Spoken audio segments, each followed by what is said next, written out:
Good job. Zach Machiavelli's control. Two people streaming. Wow. Wow. We're live, by the way. Oh, Yep. all right. Oh, fair enough. We live, Hello, baby. everybody. Sponsored by dinner.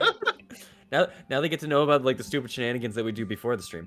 Welcome in everybody. We are about ready to start here. We are a little late on an Amaris, but they will arrive very soon.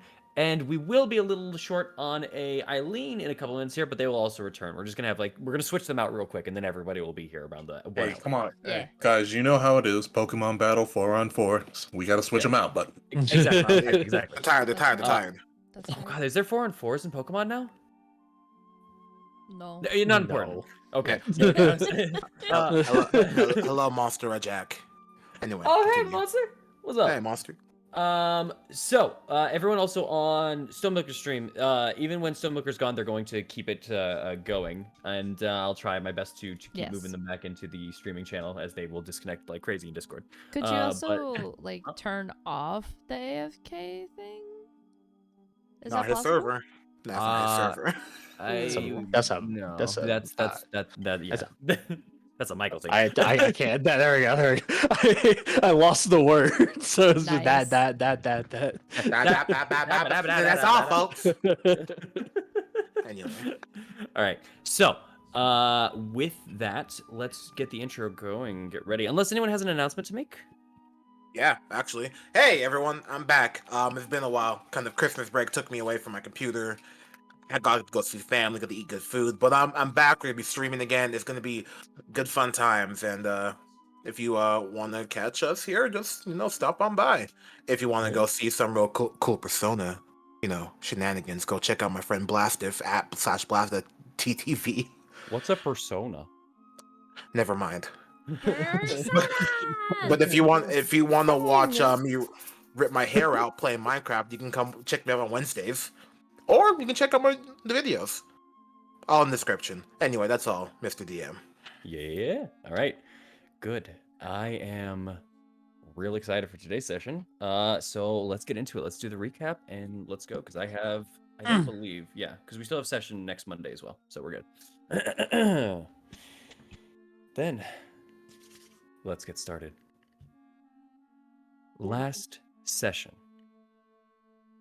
The Talons themselves had gone through a bit of hardships as they went and traversed their way through Berez itself, running into a fated witch that even the Mardikovs, or particularly the head of the Mardikovs, Davian, had been, well, at least seemed to have a disdain for, and a fear even of.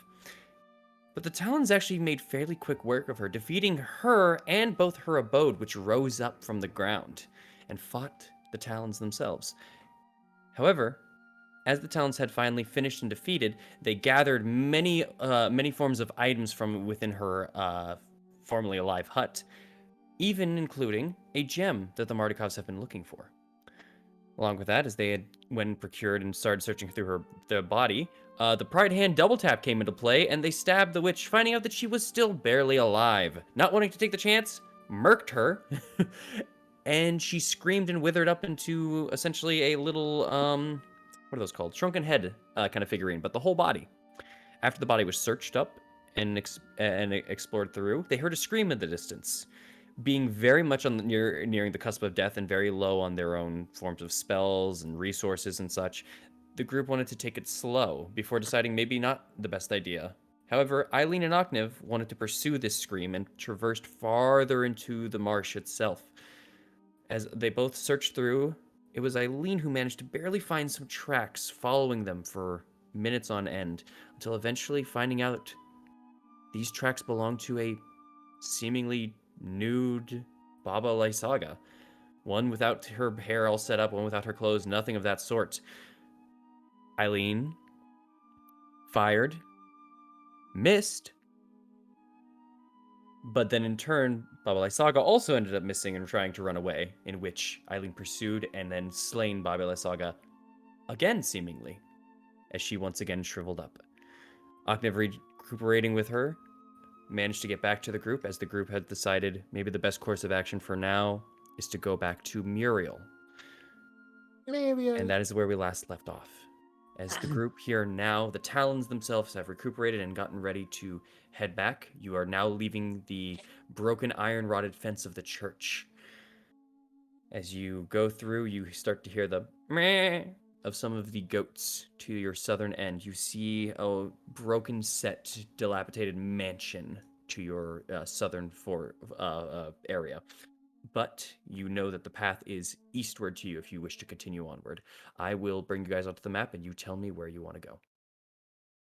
To the circle. To the circle, To the please. circle, please. All right. We're Alright. walking past the goats, right? Really quick. You not.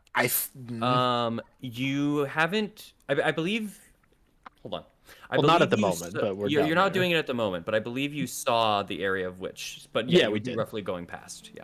Okay. Did we see a gate for them last time? Because if we did, I just wanted to You open didn't get it. close. You didn't get close enough to check if there Are was. you gonna open up the gates? Yeah, let the Open goats the out.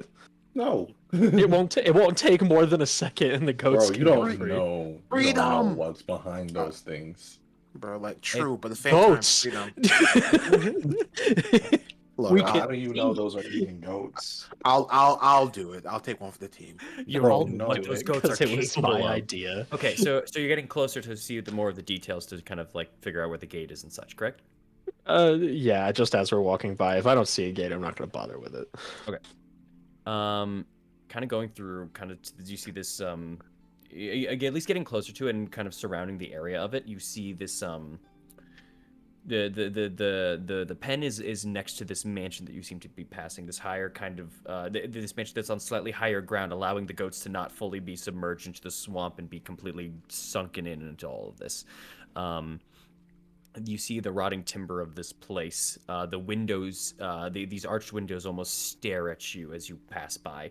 This whole area itself is ruined. There seems to be a garden area nearby this pen, to the south of it that you barely kind of begin approaching, or southeast of it at the very least. You're surrounded by broken walls and ruins of what this place once used to be. Maybe a either outspectacled kind of extended garden to said mansion or whatever this was. But this pen is jarringly fresher, newer, seemingly. It is to the east of all this ruin itself, and it's a very crude-looking fence. It's an entire circular yard looking through, and it is expansive, almost like 100 feet out or more so. Inside, you see several goats, but on the fence posts themselves, spread out, you see there are human skulls surrounding all of the fence posts. Getting a little bit closer, you don't see a gate. And I'm leaving it. Okay, We'll just go back. okay, that's fine. I'm not getting that close to it. Awesome. I just wanted to walk by and see. Yeah, that's fine. Yes, for a few seconds, just kind of waiting and watching. Question, Mr. DM. Yes. In our rations, would we have like dried meat? Oh, we had wolf meat, correct? Do we still have wolf Yes, meat? you do. Well, I'm just- Amaris has some wolf meat left, yes. Mars, can I borrow some of the wolf meat? Just a little bit. A tad. Are you trying to feed the goats wolf meat? No. I'm trying to see if they'll They're take the wolf meat. they're not carnivorous. Oh, I know that. But I'm wondering if like these ones are special and like they eat people. Leave the goats alone. You know what? I don't want to full on make a choice for a character like that, but I'll allow you to do kind of a persuasion roll on Amaris for a small chunk of the meat. A small piece. I know she's hungry, but like a small piece. Ours is a big girl. She need to eat. Amaris knows your ways, but 26. Give me the meat. she'll give you Pause. she'll give you a small chunk, like it's enough to kind of be like the size of like a large thumb. That's fine by me. I'm going to mage hand the piece of meat above the ghost just to see how they react. Most of them don't react. Most of them don't spot it in the first place. Oh, speaking of, welcome in, Amaris. Perfect timing. We just gave about basically a thumb size away of your wolf's meat. Ognev currently has it. He's holding it above some goats, just to see what they. Yeah, it was I made the executive decision. My belongings No, I in didn't steal. my home. I didn't steal. We talked. We Yeah, talked. we talked. He asked. I said okay. It's okay. Just letting you know. My home. You're not. You don't have a home. You're homeless. As the skeletal My hand. body. As the skeletal hand reaches above and tries to my body, as the skeletal hand reaches above and angles the meat above these goats, most of them don't really pay much attention, as it really just doesn't kind of like it's not a larger focus for them. Some of them pay attention to you as you get near the fence, and once again, even with your mage hand, you can't reach very far into this fence. You can't even reach close to the middle of it with how far you. I believe it's 30 feet, correct? For mage hand? Yeah. No, this pen is huge in nature, but you can reach over to a couple of goats as you kind of hover over some of them. Some of them begin to just kind of look up at the hand and at the meat, but now they're just kind of watching it with their kind of bead-set eyes. Some of them are just kind of looking up barely, as far as their heads will allow them to actually look up. I will then move it lower to them, just around. We need to go. I know, but my. I didn't even want to get this close. He continues anyway. So what happens? Lowering the meat downwards towards these goats. They're at about eye level now. One starts moving towards the meat. They go over to the hand, to the meat. They just kind of sniff. Meh. Okay. Then they walk away. They're fine. They're fine. I take the meat back, give it back to Amarth. Fuck. Snatch that shit. Because if it had like carnivorous goats, that would be badass. They were They're sacrificial goats. Ooh, that's much worse. Come on. Anyway, I was like, is that goat a vampire? Is that goat a vampire? I swear that goat's a vampire. sacrificial goes my ass. To this cake. No, we asked. There were none. There are no openings. There is no gates. No, this is a almost 100-foot fence. Wait a minute. With just some skulls on top of it. No openings. No nothing. Wait else. a minute. That's why we came a little bit closer. I wanted to walk by and see if there was an opening, but since there's not, I'm not going to free him. I don't care. Wait, time out. I just thought about this for a second. Depending on how sturdy the thing is. Sorry, go ahead. I thought about this for a second, right? How the fuck these goats get in here? Through the mansion, or they put him Almost as if inside. There's a giant skull. That's what I'm thinking. Was there a giant that just kind of like plocked them in here? If that means there's a giant around here. Pretty sure Morgantha can just Probably. levitate some goats. Yeah. Yeah. That's what I'm saying. Like, Okay, fine, whatever. I'm with Morrow. We need to leave. Amaris, go ahead. How sturdy is this fence? At a quick glance, it's crude, at least in nature. You could make me a carpentry check with intelligence. Doesn't look too great, but who knows? Right. And you really gotta handle the two-piece combo. Carpentry Intelligence and carpentry? with intelligence. Question: would a shatter help in this endeavor? Please, let's not try to draw any attention. You got base knowledge. It looks crude, and it doesn't really look too much like the skeletons on the human skulls on top of the fence is adding to any of the structural like integrity of this thing. It's a crude fence. It's capable, but doesn't look incredibly strong or nothing. Do we? Looks like it's just meant for the goats. Okay, can I check to see if any magic has tainted this fence? If any magic has tainted it, If there's any magic on the fence. I just use the word tainted because like it seemed like the fitting word. It was are, cool. are you saying this? Are you saying this in the regards of what's that called? Detect magic, or are you saying this is in like you're just trying to like look around and see what you can see? Actually, I can. Oh yeah, okay. Actually, yeah. Detect magic. Detect magic. Okay. Yeah. Since we don't have time to stop in for 10 minutes, I'm just gonna quickly cast it as an action. The fence itself is actually not magical, but Here it the is. skulls surrounding this fence seem to almost form a circular barrier around this fence itself. The magic itself seems to be abjuration. Yeah, okay. I'm just gonna look at him. Yeah, we gotta go. Yeah. The skulls are reinforcing the fence. I was thinking about maybe we can break the fence, but I don't know what type of. I know it's aberration. I don't know anything else about it, but I know that that reinforces. Actually, Let's. sorry. My apologies. Let me check one thing real quick, because I just want to make sure of something. Yeah, never mind. Abjuration. Continue. Yeah, it reinforces in some way or protects it. So let's quickly get out of here. All right, all right. Okay. As you guys end up leaving away from the fence in the mansion and everything of that nature, you start heading your way eastwards through I'm assuming the rays where the houses still are, from which you came. Yeah, the same path that we took. No problem. And then as you go through, there seems to be no problem besides, once again, the general bugs that live in this domain, the general biology and everything that lives in this marsh. You hear a bit of croaking in the distance, a bit more weirdly liveliness. Whether that is because there is less inhabitants that are worrisome in this area, or if it is something in the distance, you're not sure. But you are at least hearing a little bit more life. You get once again to the same river in which you guys need to cross. Are you guys crossing in your former ways? Yes. Okay. Just roll me. You know what to roll me here, guys. Give me your Actually. Uh-huh. Eileen, Yeah, what's up? if we were to, you say, tie a rope to your arrow, could you shoot it across, and you can maybe use that for those who aren't as physically able? Yeah. That's what we did before.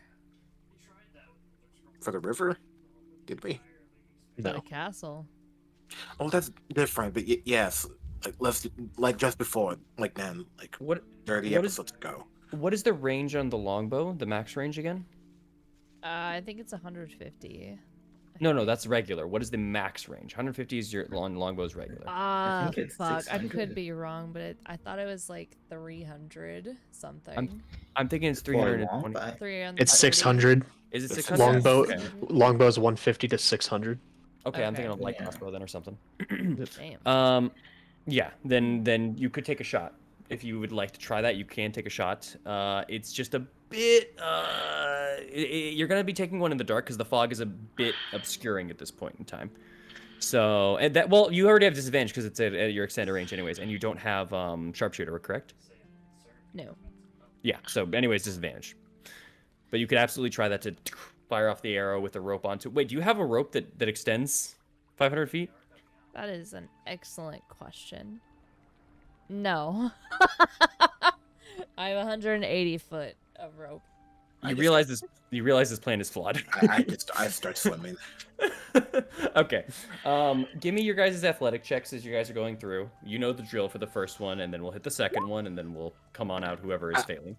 By the way, I want to make sure I'm away from people when I'm swimming, because I have. Nice. Bye, guys. When your legs don't work like they Dude, used to before. It's the curse of Bob Lasagna. Path rolls forever. Wait a minute, I have Lasagna, disadvantage right because of yes. heavy armor. Or is Not it for the first one. next? For the first swimming event, no. Bro, I can Oh, swim. God. Legs don't work like Bro, they I used to Bro, before. I can swim. I promise. I can swim. I'm good at swimming.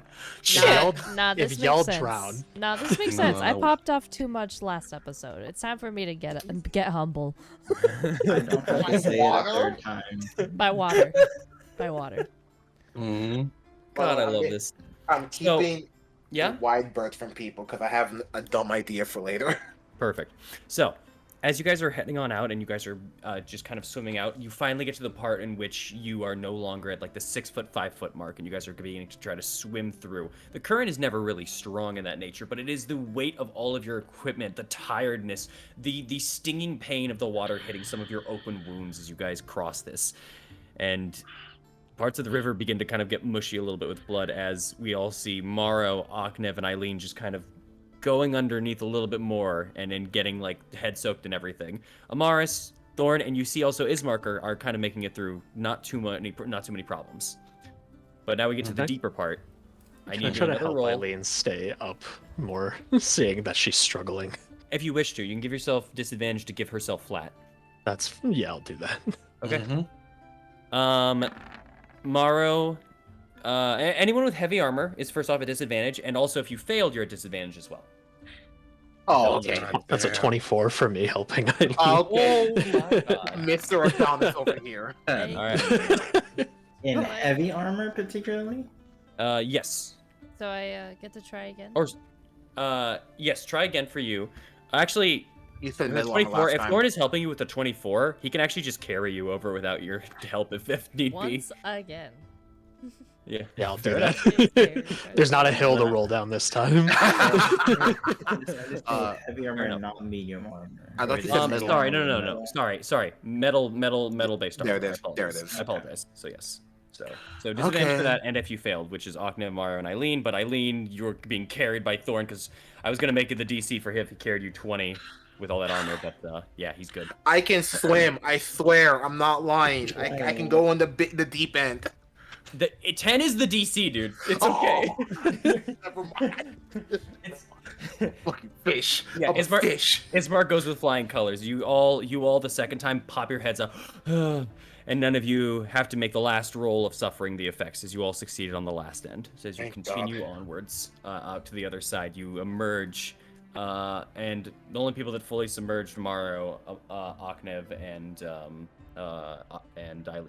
You guys are the only people that's fully submerged at one point, if that matters for you. But otherwise, What? you guys are Yeah. fine getting onto the other side. Cold, not happy. Yeah, no long-term effects or nothing. You aren't Nope. cold, you aren't damp, nothing like that. You just I'm- submerged. That's all. Okay. I'm dry. I'm dry. I'm dry. Basically, like an air dryer, just like you get underneath it and it warms you up immediately with precipitation. You're good. I'll hit the other two too. Sure. Oh, you can hit everyone, no problem. I'll set As you guys Eileen walk down over- once we get to the other side. Fair enough. As you set Eileen down, you begin drawing everyone, Aknev. You make your way over to the circle, in which you had once met Muriel. This kind of 100-foot long set circle, placed right around here, which is easy enough for you guys to return to. Once again, as you guys can as it is a lot lighter on this side of the area, you begin to see kind of the side sets of the hills before they go up into the mountains that kind of form to squeeze this river and this valley here. But you guys make it into there just fine as you are once again greeted by 3 individuals. Huh? 1, Muriel, who moves aside from the rock, and 2 are 2 ravens that flutter behind her and fly respectively to Eileen and to Thorn. Miki and Typho are okay. Well, Yay! Good to see Mary, you again. we have some good news. Okay. Is it about that scream that I heard in the distance? Yes. So little did you know, your little issue with Baba Saga is gone now. Our resident witch hunter put an arrow in her head, and now she's gone. Hopefully, for now. Not really a witch hunter, but thanks. Well, if she's a witch and you hunted her, that would make you a witch hunter, now would it? But that's not like a title, you know. I just hunted a witch. That's it. The point I'm is, waiting- Baba Saga has I'm been waiting. slayed. I'm waiting for the joke here. I'm sorry, you're saying We're not killed Ba- joking. Baba killed Saga's dead. someone Or make how- a persuasion check. Oh, I got you. I got you. Show her the head. The house dead. I did do, The not gem I do have the ours. shriveled head. You took her head? Yeah. Yeah. Yeah, she the brought second it back one. to show Second us. one, Yeah. Right, the second one. Sorry. Yes. Yeah. Actually, yeah. Then the head. Oh, Give me a well, job. You're gonna please. need it. You're gonna need it. Well, actually, you don't need a roll because you have the head. As you pull out the head and the shrunken, and she goes, "Oh, I can't roll today. Sorry, man. that is." She takes a step back for a moment and just kind of begins to you see the eyes widen. This was not even an outcome that she was thinking of at this point. Mm-hmm. How did We jumped her. It's a patent special of ours now. Amaris just heard a scream and I followed it. Yeah, so originally we were just going to go in and try our best to find the gem and then leave. We were having some difficulty. We were distracting her and a couple of knockdowns, entire house fighting us, and well, then later we initially thought that we killed her the first time. Turns out that she managed to get away through some other means, but as we dealt with her original body, or at least her first body, heard a scream in the off into the distance. We Okay, went that to is what go I heard as follow it. well. Yeah, we went to go follow it, and some of us weren't exactly feeling too well. So Mhm. these two, as I gestured to Eileen and Aknev, went over to follow it thoroughly. You follow the They, screen? yes, Mm-hmm. they must have found. They must have found her, and well, he kind of just gestures to the head. I Again, witch hunter.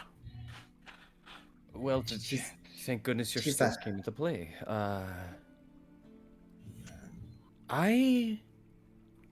I don't know what to say besides good Thank you. job. Uh, was We didn't do. you, We didn't do anything that would be extremely horrible, right? We didn't. We didn't like. I don't know. Didn't accidentally kill somebody who was very important to the area or is very heavily tied to the area or anything like that. It's nothing like that, right? no, you killed the one person that I've ever seen Davin be afraid of. I'm a, That's why I'm shocked I because was a- I thought it was for a good reason, but I mean it oh still no, might be, but yes. she was very well. She wasn't. For some reason, it felt her us fighting her was a little lackluster. But Mhm. the tree was the big issue. Also, you said that she had come back through some means. Is she dead now for sure, or is this just a? We don't know. It's, we're not Mm. entirely We're sure. hoping. We're not even But sure how she got over the first time. she's temporarily gone for now. At least. Yes. From Okay, the looks of so it. should this might be a good time then to search for the gem then, if it Oh, is still here. We have pops it. pops into the air, catches it. Right Morrow here. has it. Oh, I gave it to him, didn't I? Yep. Shit! Yeah, I was That was gonna my say gimmick. about that gem as he looks over tomorrow. Had that too. Mm-hmm. What's in here? I plan to return it to the Mardikovs. I feel I should warn you as well. As far as the scarecrows, there may be still some lurking around. There were Mm. bits and pieces of them near the Mardikovs' home originally, and I believe they were being picked off, but just be on the lookout. There might be some nearby, for the most part. Plus the ones that were sent out before earlier today. Yes. Yeah. Hmm. Question, if you don't Mhm. mind me asking. This has just been like on my mind for a while. Why does Babla Musaga, have a floating baby in her house? Or is that some kind of folktale or ritual thing that hags or witches do? I have no idea what you're talking about. She had a Yes. some sort of conjured image of a child. It Of a was floating baby in her house. well, it wasn't floating. It was in it a was inside crib. a crib. It was inside a crib. Mhm. But when we moved the crib, the baby didn't drop or anything. It was just suspended in midair. Well, that's fucked up. But I don't know anything That's about it. all? I don't know anything about. What do you want from me? This is- I didn't even know that was a thing. Anyway, I, we killed her. Air quotes. We have the gem. So now do we head back or I see no. I was going to say I could take it back for you, but it might be safer in your hands if you're that capable. It is up to you. I could take it for you, or you could head it back there. Either or By the works. way, Yes. if listen, this is just a hypothetical. I love wine. I'm a big fan of it. We need to keep making it happen. But I don't know if you are having problems with the fence. Why not put that gem into something big? Because I'm pretty sure this gem was powering the tree, and also there was a statue of Strahd where we found the other gem lodged into. So if you again have an issue, maybe some giant wooden raven or something, put that in. Maybe that'll be helpful. Just an idea. Are you saying that they were using this gem as a Yes. means to construct something that could move and protect them? Yes. Some It Okay. seemed to bring life to constructs that they had. that is past. Yeah. That is past me. Arcana is not my specialty like that. Yeah. I can observe it, but I cannot participate in it. I don't think you all would get much use out of it being used like that.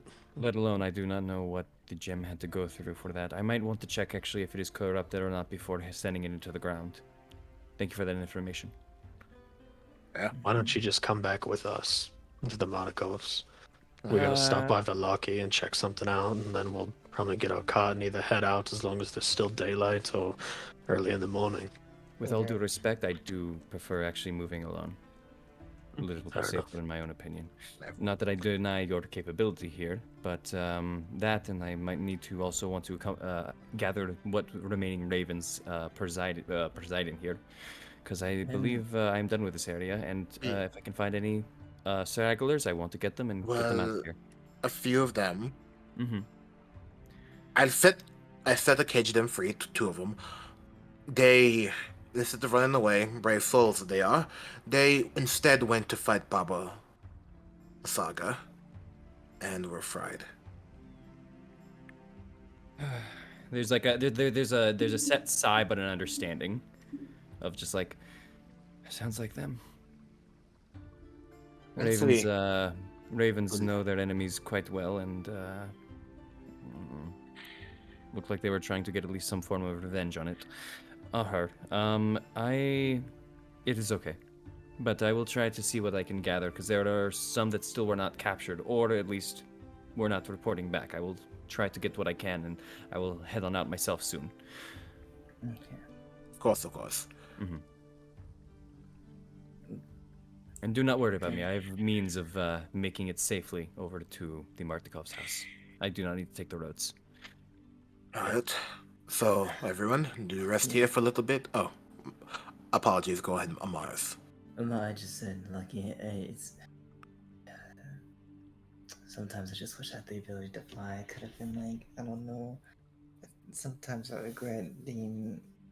Yeah, I mean, like, cool, like, nothing. It's my own ramblings. But... That was the weirdest, like, Michael moment. That was Point Mars, is- actually. Yeah, go ahead. Yeah, it wasn't a Mars moment, definitely. Point is, yeah, it's probably best if we separate. I mean, we do have, you know, do have the big man himself.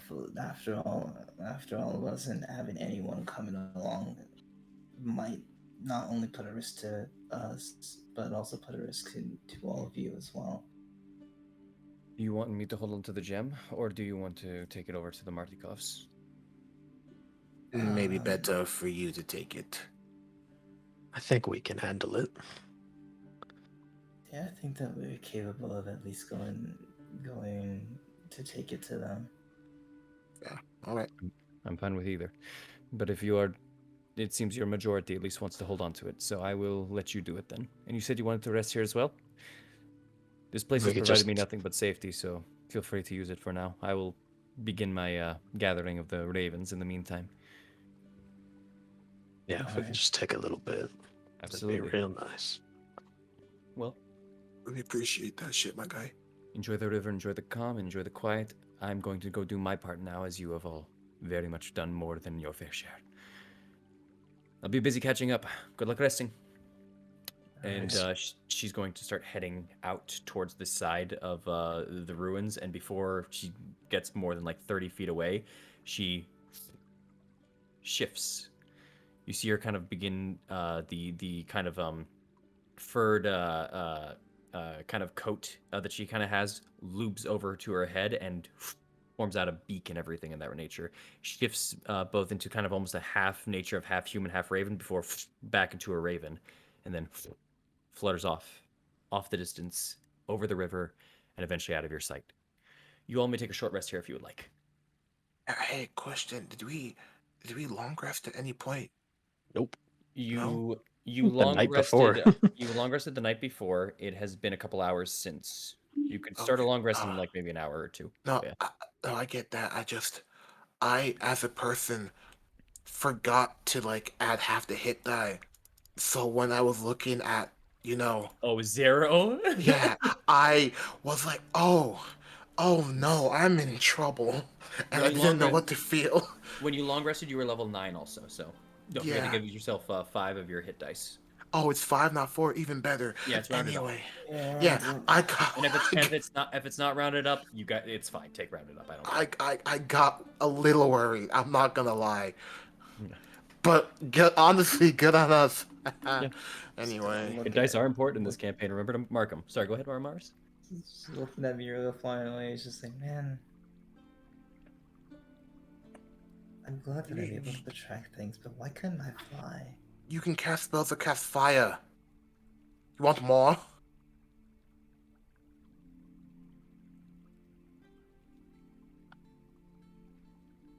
You wouldn't understand. She just goes over and gets ready for a short rest. Yes, I wouldn't. And not like I can make you into a bird, he says quietly. You To guys be can take a fair, short. Aknev, you can fly. She can't. You I can can't fly really because say of a anything about it. I can fly because of a loot, and I can make anyone else here fly. No one ask. Not permanently, though. That's different. I can't fly Never mind. You're annoying. Never.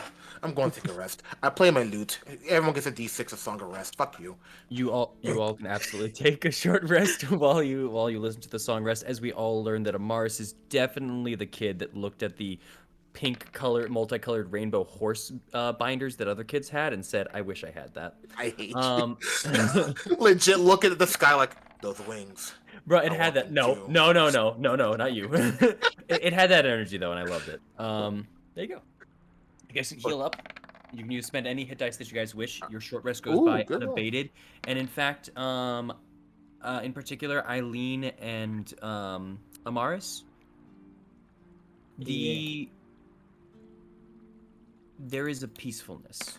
The shrouded sky above you, both from mist and cloud, just breaks for maybe but a moment, at least through the mist. And just there's a point in time in which you both just kind of take in the area and the space around you, and your stronger connection, both through nature in different ways, just allows you both to relax even better in this space. No statistical benefit, it just feels nicer. Fuck. Yeah, I'm gonna roll a D6 for everyone. Here you go. Anamars, I believe Shit. your shifter ability ran out when you used it earlier, but don't forget you still have 2 shifter procs because of this place. Yeah. Yeah, I marked it down before. Yeah. Actually, sorry. You have 2 again as you rested up here. My apologies. Oh, say. And on your short rest, you do get a shifter ability back. This place is great for you. We should come here more. Is that everyone for hit dice? Let me roll What mine. does Eileen on? She won hit What dice. was the? Huh? Do we take your D6, Aknev, or do we Yes. roll a D6? No, I just Yeah. roll. He rolls a d6. Wow. So just roll one right I'm now. sorry. He did already. I got 2. That's why I asked. Bro, I was trying to milk out a little bit more. Fuck I was you. really hoping it was just we Nah. rolled our own. Nah, brother. Everyone gets. This isn't your hit. That's our hit. Ismark will roll his as well. Ooh, Oh, my full health. you good on you. Almost at full health. And we go. 11, 5. That's 26. That would give me 51 HP. Do I want to roll more hit dice? Yes. Ismark is at full. You rolled pretty well. What about Eileen? What is her health at? I'm just gonna I'll let her. skip I'll that. let her choose to roll when she comes back, as long as we haven't, too much combat. I'll allow it. She's gone, so it's all good. Okay, I'll do 57. I get all my bardic inspiration back. Yay. And I Oh, also yeah, get back at yours. I get 1 spell slot back. Also, First Mara, level. what'd you say? Sorry. I am at full. You're at full. Nice, I nice, my got friend. some good rolls. So Get my channel, but then me. You get that shit back on a short rest? That's good. Yeah. I didn't know that. Mhm. Yep. Channel Divinity is a short That's rest. super nice. thing Really? For clerics. For cleric. Okay. I wish paladins had it. Nope. Corky's strong enough. Stop bringing him up. I was about to say you're way too good already. Let's show you guys That doesn't mean I can't want to be better. That's that shit, same shit Mega Stop says. it. Calm down. That's what you say. Nah. Don't put You me guys- that level. You guys take a fairly peaceful short rest to the point where you guys just eventually the only denotion of reason that you all want to leave is because of the fact that you're burning daylight in that regard, because this place is actually fairly calm and nice. A very big juxtaposition to those who saw the previous place that looks kind of similar, the megaliths behind the broken windmill now, the burned up one. With that, though, the hour passes. You all have taken your short rest. What do you all wish to do? Let's get the fuck back to Velaki. Yeah, sure. Yeah. Nothing Okay. really. Nothing else for us to do. Or Though, you... Yes? Ethan kind of looks up. I do want to come back here later. There might be more for us to grab. Just a weird feeling. At some point, yeah, but we have a lot to do before we do that. I know. Oh, no. Oh, shit.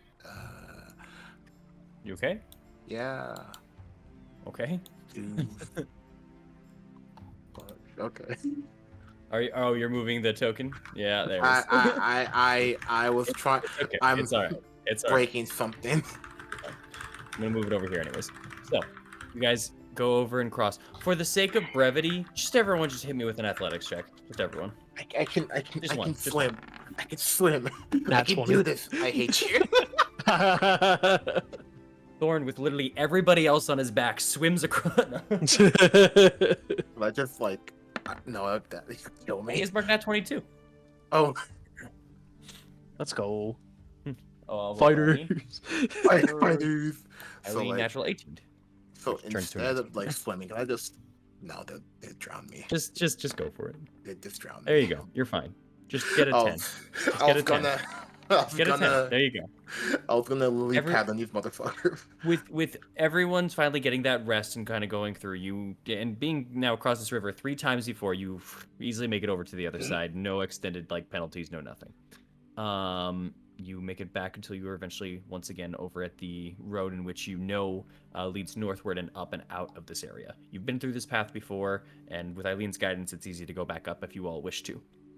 I'm assuming you guys are taking the northern path and everything, the Murchie area, the moss-covered, or the black moss-covered cottages that kind of guide your way back towards Velaki. Yes, please. Yeah, the way we Absolutely. came in. Get us Okay. out of here. Then I will get you out of here.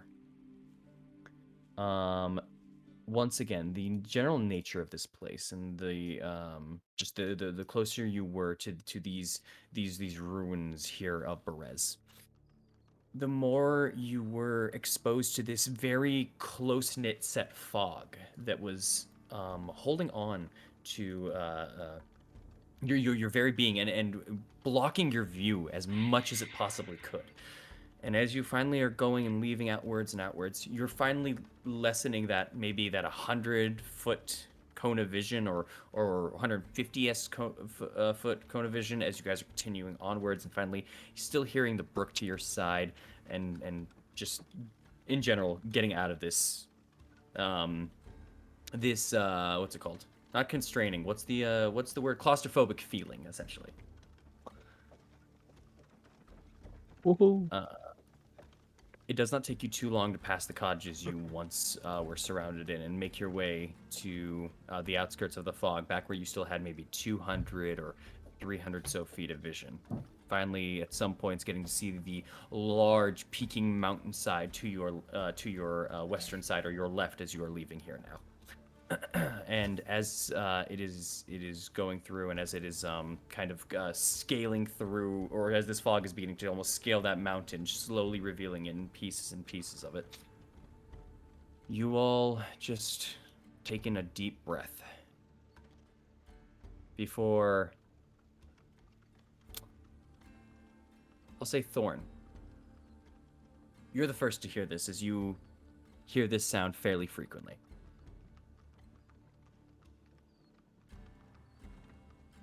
And back. It is something in the nature of a morning practice, a bout, a touching of blades that you do, and that you did with those underneath your command to train your fellow soldiers of Fethrin.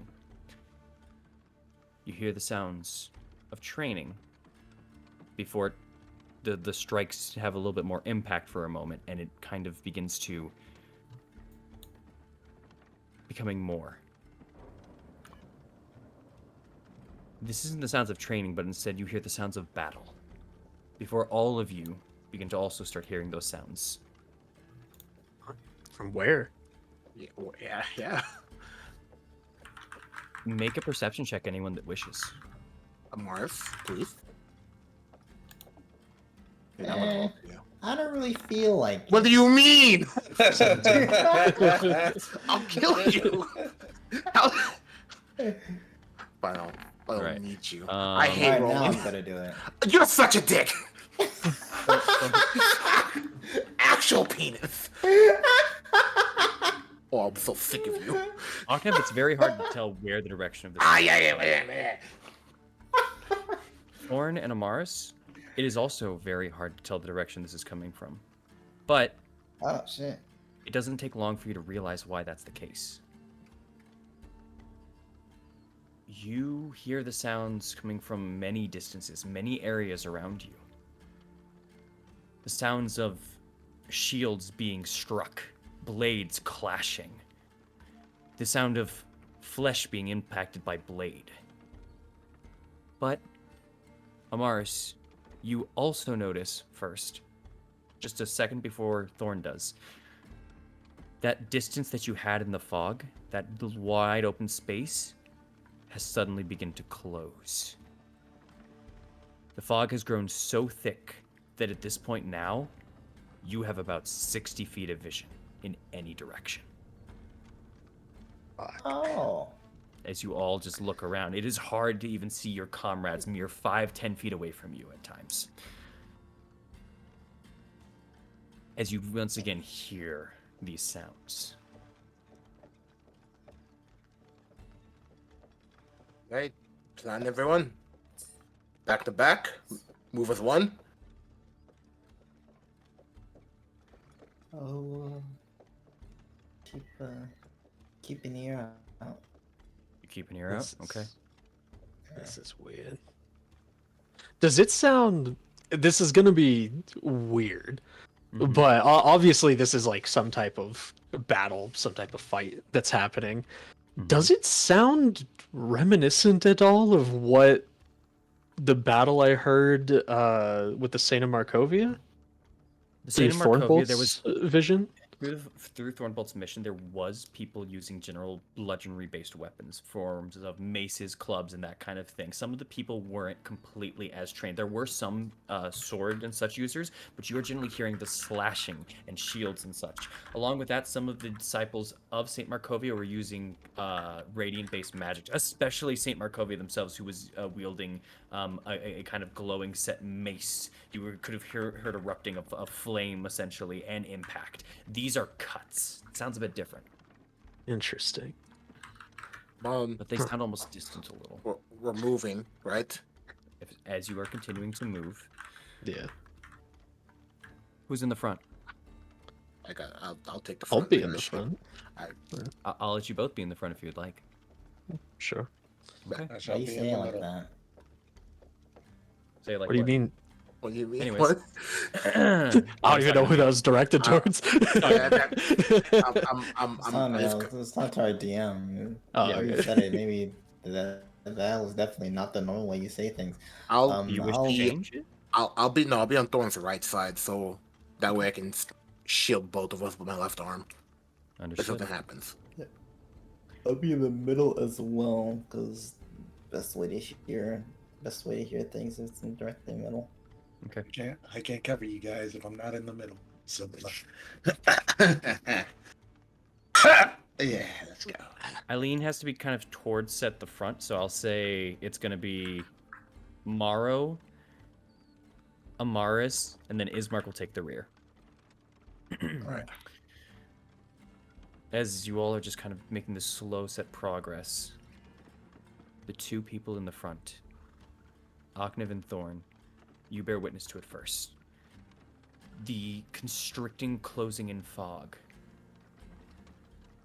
suddenly begins to almost undulate for a moment in front of you, before it barely begins to open up for a moment and take form. The form of soldiers on horsebacks charging across the field, rushing towards some of you. I will make this happen. There we go. The fog remembers. The fog remembers. The fog never forgets. Oh, music. A large platoon of men on horseback begin charging, and you begin to see, as Ismark says, "Guys!" You turn. For those of you in the back, I'll say Amaris and Morrow. As you look back, you see a bunch of armored pike bearers behind you. They're wearing devil-horned helms, and they seem to be bracing, holding shields in front. As you see as you turn back to these horse bearers, they're going to seemingly collide with each other, and you guys are about to be in the middle of it. What are you guys doing? Roll. Dark Souls roll forward. Get out the way. Dark Souls roll forward? Okay. I Dexterity save for don't- you then. Go ahead. I'm gonna brace. I don't think this is real. Okay. You're going to brace. You're make a dex save for me, Oknev. Anyone else? Yeah, I'm a brace as well. Just shield. Yeah, I don't shield think up, it's real. just Yeah, brace it. I'll test it. I Okay. think this is a memory. Okay. It's less. I think it's a memory. I think that this probably will in fact hurt us. However, I'm much rather take my chances just blunting through the damage that it could cause rather than trying to make a dex save and immediately get like skewered. Yeah. Will I get a +4 from Morrow? Question. Yes. Oh, 21. Because you are in the front, Morrow's in the front to give everyone that benefit. Or sorry, you're in the second. Yeah. As the rest of you brace, Oknev just kind of looks to the side and goes in between two set horses that are rushing on through. The horse is now finally going to impact, and the hooves go right for Thorn first as he is in the lead, going right to his face. I need you to roll me a strength save. Oh, it is real. Thorn? Nat He's 20. fine. He's fine. So 30, 33 with Moros. As you remember an old memory of when you were learning horses, one of them hit you in the back of the head, or into the front of the head with the hoof while you were trying to move a bucket forward. This luckily was not that exact time, as whoosh, the hoof passes right through you and the group itself. Anyone who stood their ground while you were kind of going through, there is no effect to any of you guys. You feel it rushing through you, but it's almost as if a strong gust suddenly hits you. Thorn, you were not even jostled as you held your ground with that natural 20 there. Now I The look rest- stupid. The rest of you begin to just kind of keep at bay and hold, Ismark included, as these now pike bears are being clashed into by these horsemen. There is a battle raging all around you guys. Not only are they being struck at that moment, you see another set passing the pike bears and charging over at these horsemen, knocking them down, making them fall. The ones in the devil horns are stabbing at the horses, making the riders fall, and then attempting to take down the riders themselves. The ones that rode into the initial platoon knock back a few of them, carving a path. This is an onset battle. You see soldiers beginning to fall. there is almost a storm of hundreds more soldiers as they are rushing in, colliding with each other. There are screams, the clashing of metal. There's everything that the midst and chaos of a battle ensues. As this is going on, I will say, Amaris, with the Mhm. highest passive perception, they went through you guys. No effect, no harm, no hurt. But as you look through, as they're still kind of going through some of your group, you notice Eileen is getting a little bit knocked more off balance than some of you as they're passing through her. The And she's devil looking around a horns? little confused. Is it because of the tiefling horns? Might be because of her tie to the mist. Wait, yeah, I was about Yeah. to say she's tied. And what was her? What was her What what? was her thing? What thing? Oh, it's hiding at the edges. Okay, never mind. Oh yeah.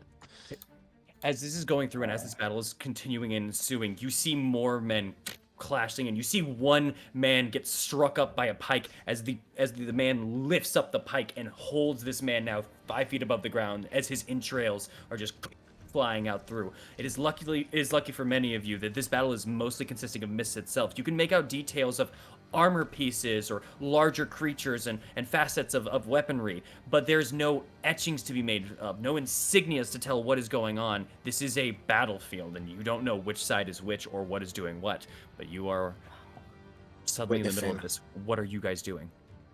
I'm gonna see if I can head over to Eileen and keep protection over her. As she's getting knocked away more often, I'm gonna see if I can try to protect her and also see if we can try to guide her way out of this. field. Yeah, I'm It's gonna help Aknev up, and I'm gonna say we need to get out of here. Just keep moving. Okay. Then if you guys are just continuing onwards, Eileen is not being knocked down or nothing, but you're seeing by far she has to like take a step back sometimes. The wind kind of is a little strong for you guys, but it just seems a little bit more of an effect like that. And as you kind of just say these words to Ramar, she just kind of nods and begins heading on forward with you. You guys push through this battlefield over to this road, and you try to look, and the road itself is now swallowed by a lot of this fog as just once again, you see another man riding through with a sword as they slash, cutting over at where Morrow currently stands, as another individual with these horned helmets runs to where Morrow is at this point and gets their head cleanly cut off, falling to the side and dispersing back into this mist, body gone. As the rest of this battle goes on and on, you see arrows flying, you see swords clashing once more, until finally you all hear a thunderous roar. Oh, dragon? It's make me a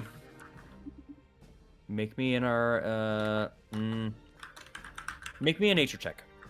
Ew. Okay. I wanted to ask, right? These people in the battle,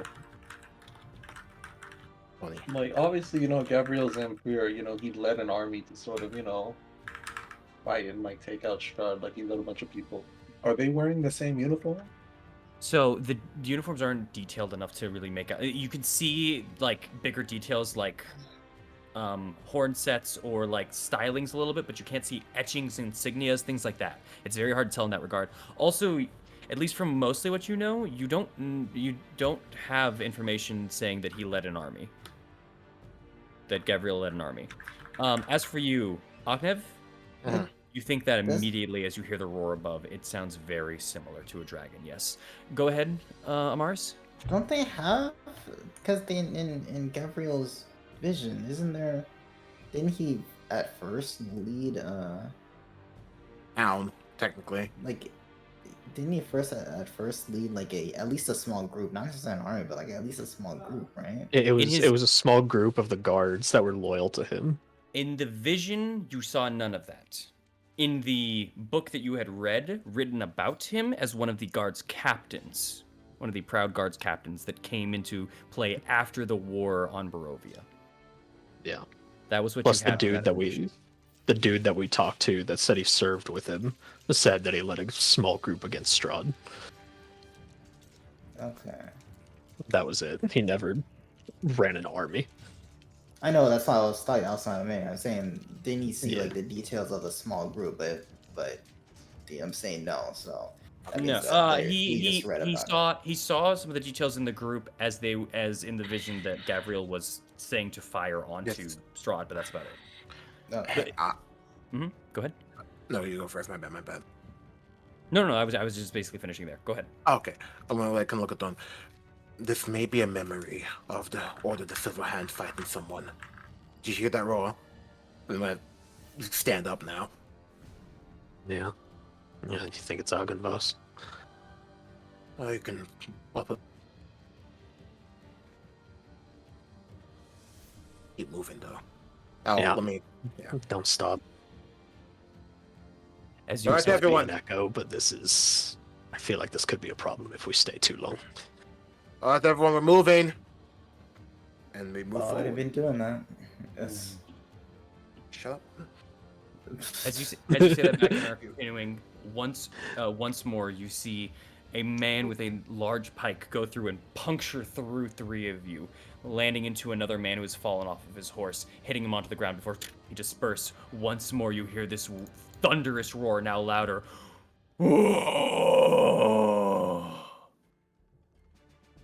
And seconds later, a huge dragon made of silver mist glides overhead, dispersing enemy soldiers with each flap of its mighty wings on both sides. Its long reptilian tail slices through the air above you as the dragon carves a swath through this fog itself. And as you look through, as you see that opening suddenly made in the fog, you all are afforded a fleeting glimpse of the dark mansion, Argenvoss that overlooks this valley that you are currently within. The dragon turns back around, going back towards the mist. Anyone can make me a perception check that they'd like, but I ask only 2 people to do so. Well, I'm taking one of those positions. That's fine? I'll take one. That's cool. Could I give somebody advantage? No. Damn it. Sorry. Don't worry. 21. I take 6. Shut up. As it flies through, it's hard to see this. It's hard to see this detailing factor at the back of all this fog and all of it, and just barely being able to see at the distance. The only reason you're able to see it now is because there's a cut suddenly in the fog from the tail as it's swiped up and held out. As it's flying backwards, the head of this dragon is not full like the rest of the fog itself, but instead that of a skull of the head of a dragon. Before it hits on into the mist, flying forward to your path, cutting through it before itself dispersing and leaving in wake an opening. The battle around you begins to disperse, slowly but surely, before you finally are now not even surrounded by the mist itself, or this fog itself. And you make your way on out. You find yourself back onto the trail once more, continuing onward. The battle now but moments ago, and full-scale rage and war. Dissipated. Gone.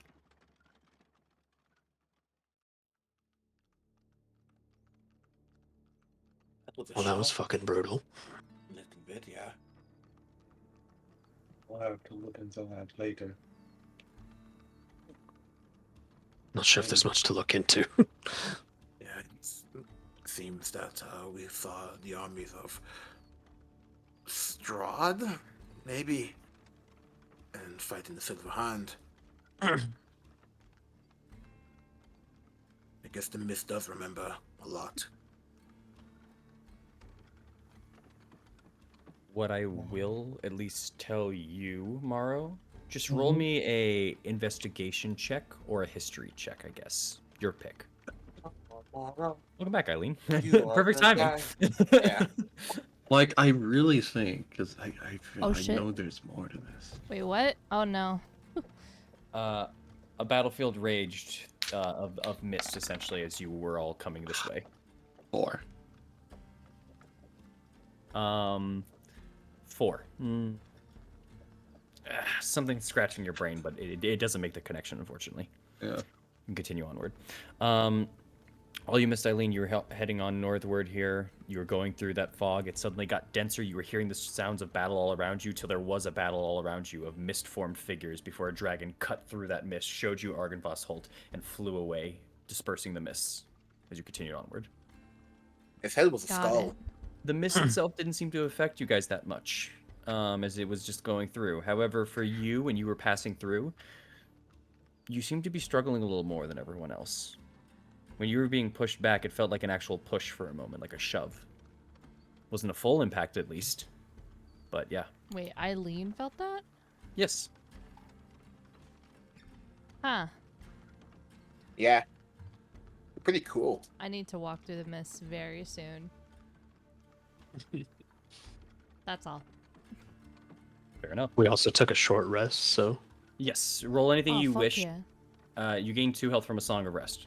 Just, yeah. Get back anything you wish Okay. in the rest of you guys are heading back to Valaki, correct? Dude. yeah. Well, god dang. Are we going to Velaki first, or? Yeah. I was told Valaki. If you guys want to switch it up or whatever, you can. But yeah, just Lucky's on the way. Comment to the Oh, Mardukons? oh, Oh, yeah, Mordecai's. right. Yeah, I thought we were heading to the Mordecai's first, but to be fair, where we're at, it's easier to stop by And we get Velaki first. we get a cart. We get a cart, and we just head to Yeah. I only say this as what I've been told because I wasn't here last time. But like, yeah, And, That's pretty much what we decided on. What time is it right now, DM? currently, Eileen would know that it is. Sorry, I'm doing my own math in my head. You guys are about 3:30 at this point. Okay. Well, actually, because you guys left there. No, 2:30. Sorry, take an hour off. 2:30. Okay. Okay, I think we can make it. We got a 6 p.m. curfew at this point, so we can make it. We can make it. All right. we'll get a cart, and then we can head back. All right. We'll stop by Velaki first. Easy enough then. As you guys make your way, traveling up the Luna River towards the area of Valaki, you guys once again get to the Luna River crossing roads, heading once again east into Valaki before you guys are once again met at the Sunset Gate. Let in by familiar faces and seemingly friends of Lucian, you are allowed inside. Playing a tune, our tune. Your tune as you go inside. Just make me another performance check with you, will you, if you may? No. Sure. It's And everything's over at the tavern. Nice. Well, god dang. I return. Dude played the best concert in Bro, years. I'm a demon. And you Uh, have to- Go ahead. Sorry, no. I'm muttering to myself. Go ahead. You're a big Okay. fucking word. Are you playing the pantaloon or the lute out of curiosity? The loot, of course. As you're playing the lute and you're kind of beginning the strumming of the familiar tune that you are kind of bringing familiar air to of Valaki every time you enter, there is actually a gathering of some people who begin to kind of flow your way a little bit. Not a large crowd, but you get the occasional 1 or 2 people who are already walking down the road and kind of wait and just kind of let this melody and this tune play. You are seeming to kind of gather, at least in some way, attraction and attention to yourself. But most of the faces themselves seem to be focused in on the music for a moment. And there's even a familiar face to Thorn and I believe Amaris. As you see a little kid who runs out of the doorway and kind of waves to you guys as you guys are going through and riding onto this, or not riding because you don't have your cart, sorry, are walking into town here and making your way towards the Blue Water Inn as you have your horses there. The kid is familiar to you because you've seen them when you were defending yourselves from the Black Cloaks originally. This is the kid that was looking through the window and went, "Cool!" As you guys were, you guys were stabbing those guys. As the kid just goes out and starts waving at you guys as your guys are walking by. The Wave one that back. likes the violence. Slave to the child that craves the blood. Michael, stop making it weird. I'm just gonna take a look at the kid real quick, then look straight, not react. Gonna just try and play it off. Those that are still looking, you see as they kind of raise up their side shirt a little bit, and they have a little kind of belt loop pocket kind of they pull out a stick, and then they kind of like slash into the air as if they're like kind of sword playing. Oh, he wants Aw. violence. He's on What you track. looking to scrap? and- I'm gonna and- pull hey, out. hold up. And as they have like kind of the sword, they're slashing to the air. You see a very familiar pair of hands as the mother comes out through the doorway, out of the porch, and sees the kid and sees you all, and just goes, "How many times have I told you to?" Yeah, and she grabs him by the shoulder and turns him around and goes back into the house. Anyway, Lane, All right. smile and wave, boy, smile Very and cute. wave. As you all head on inside and you go into the Valaki itself, you can easily go and procure your horses if you wish, but if there is something you wish to do inside of here, please, for the love of God, let me know. We gotta talk to them about the letter. That too. Let's And do also- it really quick. Yeah. Talk Yeah, to me remember- about the letter. The Donica and Oh, Erwin okay, about yeah. the leaving the messages for Van Richten. I Yeah. was wondering if y'all were going to do that or not. I remember. Yeah, I was about to say, like, we had something to do in town. I mean, Yeah, let's do that really quick. Yeah, that's the thing. And then I Yes. wanted to go see Victor because I wanted to see if you could identify anything in here. Oh, Because yeah. we have the chest. You do have a chest, yeah. Can I hold that chest again? Like, I found that. Nah. Why? I also do need to see Victor as well. It's- Okay. You're cutting out. I need to see Gifter to give gifts. Gifter. Gifter. Morrow and Eileen could go do that if the rest of you guys want to go over to the Blue Water Inn and see about the Donica situation. Sure. Yeah, Sure. Dick ass tomorrow. Okay. Let's who do wants- it. Anyone want to go first, or shall I just roll for who goes first? Let them just- get. Let them go first because that's the most important thing. I letter do to not Van care. Richten. I recommend rolling for it. We could have a Nah. roll from one Nah, group each. fuck the if y'all roll. wish. We're going first. Okay, you're going first. There we go. Initiative. So, as you guys pull on over to the Blue Water Inn, and you can head inside, as Donica is currently serving a fair amount of people, as there has been a resurgence in the Blue Water Inn, as it is one of the places that has gotten wine, and is generally the main distributor of wine in the first place, but a redistribution of wine after a slight beginning of a drought. You guys are easily able to head on inside, and Donica welcomes you as you are entering on in, but kind of begins it with, well, welcome back, all of you. Fair warning, it's getting late soon, so just not too much longer, but anything I can do for you? Food, drink, something? Yeah. Actually, we had a question for you. Mm-hmm. We want to keep this quiet. Like, try to go over to the side as much as possible. You're currently over at a what's it called? A bar seat. There's a counter over you guys, but there's a ton of people here. You're gonna have to even talk up a little bit to talk. And as you say that, she goes, like, seriously, be quiet, or like, Kind Like of a just little- on the down low kind of thing. do you need a room? I'll No. Can I do something, Mr. DM? As they're Well, doing yeah. this, Mhm. to give them some space, Ocnus is gonna go to the corner of the room and just start strumming up like just a bar like a bar shanty. Get people to focus on him more and more. Just rally the crowd up. Just Maybe so. talking about like the tales of Barovia and how they stand. Blah blah blah blah. Fun shit. Hit me with a performance check. Okay. Please roll high. 13. 13. Okay. They're drunk. They're drunk. As you Sweet. Easy. Yeah, as you just kind of start beginning to play some music, there's some people that actually get kind of interested into it, and and as you're kind of going through, and as you're beginning kind of the strums and singing of these tales, I will say, a familiar voice kind of creeps in. and you hear someone from the back also go, what about the one tale of the tower that wouldn't fall?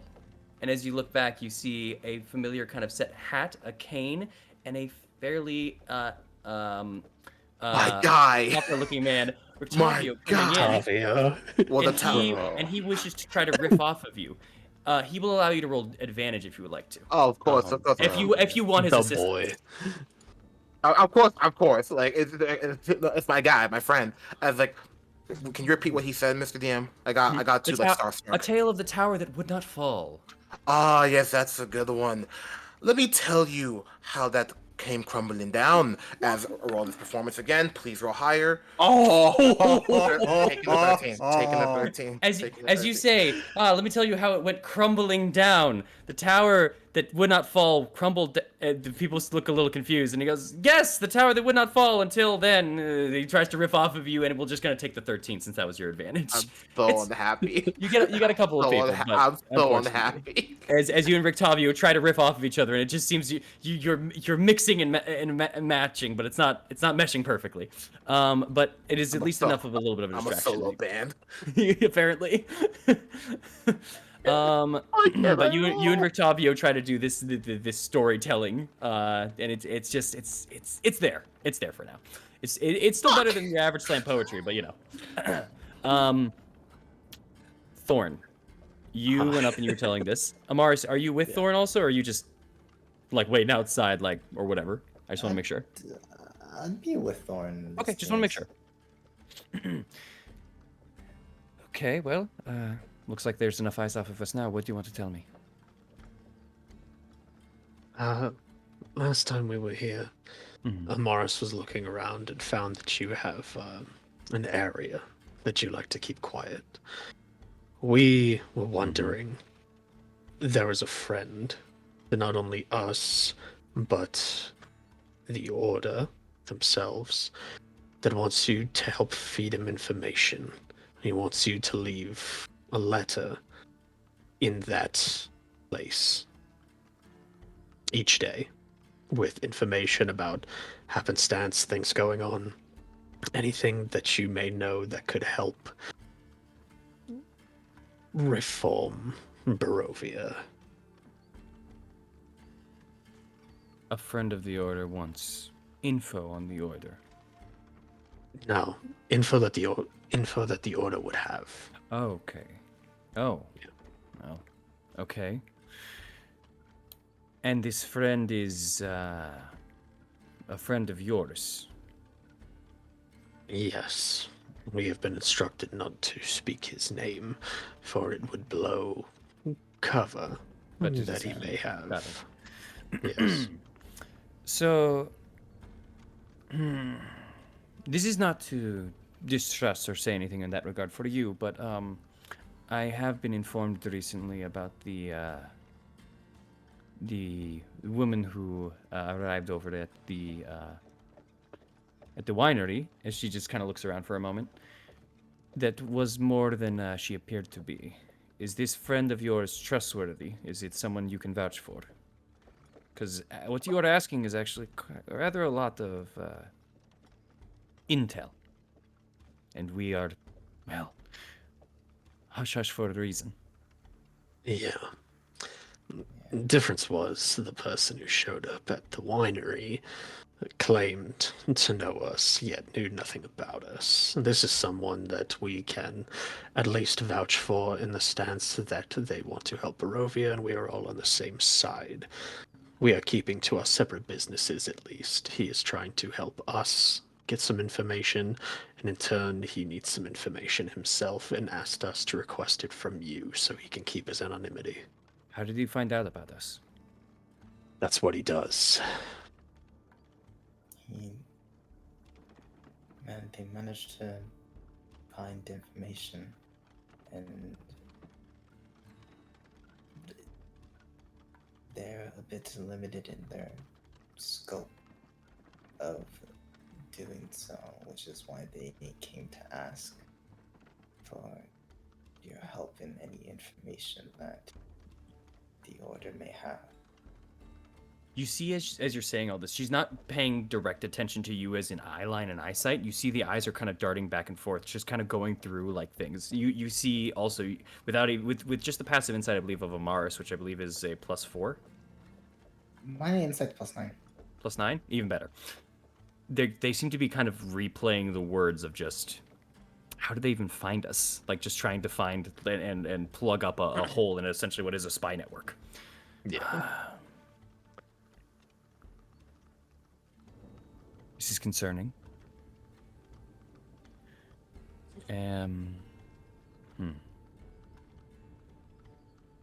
Just to make sure you order yourselves. Just to make sure. As she looks at the both of you two. What is my middle name?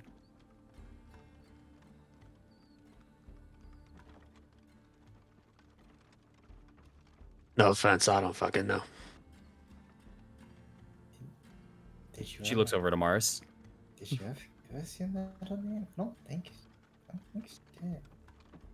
I don't. Just I mean, would kinda know, shrugs, I don't know. but she ain't here. She looks deeply at both of you. I never said shit about it. So let's see. As she's, but you see, she looks more so she was reading you guys to see if you were either gonna try to make something or sweat something, and it seems like you didn't. Yeah. Then, if you already at least know about the order, you weren't trying to bullshit me there. This person wants this information. You said in a place that I want hidden, the one that you had found yesterday, I'm assuming. Yes. There isn't really a cubby or anything there. It's a staircase. Am I just supposed to leave it on the wall? Yeah. Underneath the floorboard? On the wall? Mm-hmm. Okay. I think that's what he said. Okay. Let's put it on the wall. Was it on the Alright. wall? I thought it was on the staircase inside the actual place.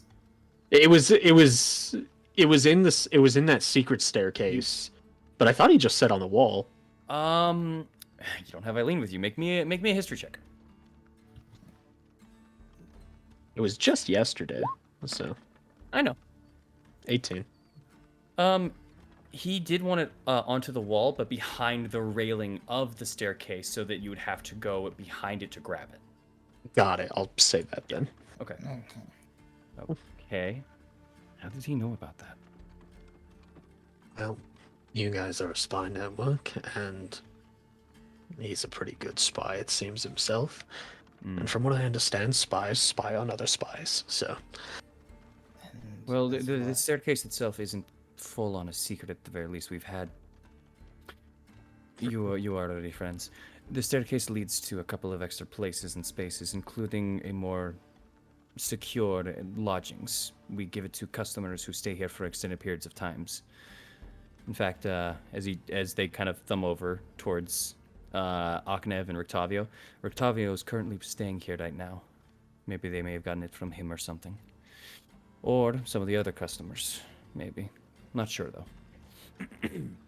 just a hunch of mine at least. possible. Except you all found it and you weren't like that as well, so maybe they did the same. Maybe I'm leading into nothing. That's just my guess. Either way, because it is you all, and because of what you have done, I will do this. How long am I supposed to do this for? Am I supposed to keep updates as frequently as I update the order? I believe he said every morning. Oh boy. Okay. Okay. This is a lot of faith, though, that I'm placing in all of you. Yeah. If this comes to bite me or my family, I will find a way to add you both to the menu. Do you understand me? That's fair. Yeah, after you say that, the finger that's pointing over at Thorn switches over to Amaris. Yeah, Mhm. I get Yes? it. Yes. Yes. I don't Good. think I taste too good on a menu though. Everyone will find a way. Now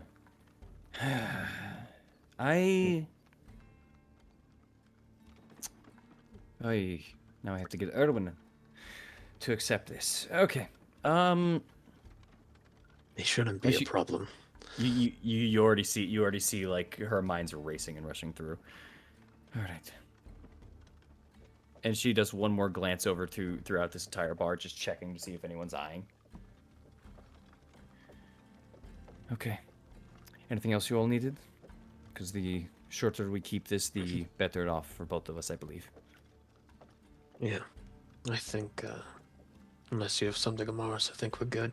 We're heading back to the Wizards of Wine, hopefully before dark. So, Okay. Your cart is still out in the front. If you need an extension on it, you can pay it. Or if you're taking it to the Wizards of Wine, well, no need to pay. Just unhitch it and take it. Just let me know, though. all right, thank you. All We'll probably be taking it. If we don't, we'll come in and let you know. Got it. How much are your drinks? Are you looking for Red Dragon Crush, or are you looking for Purple Grape Mash? Let's go with the purple grape mash. Purple Grape Mash, bottle of wine for it, I believe. Hold on. Because I have slightly forgotten. I believe it's in the copper range, but I'm just double checking for you. Are you looking for the bottle or the cup? Let's go with the bottle. Oh, a bottle of purple grape mash. Oy. Okay. You really want the cheap shit. That'll be exactly.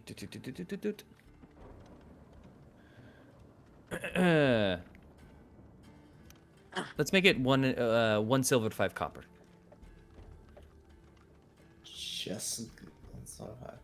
Just gonna put three silver. 3 copper.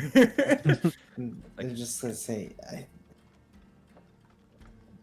just because I know that we're asking a bit too much. Actually, you know what?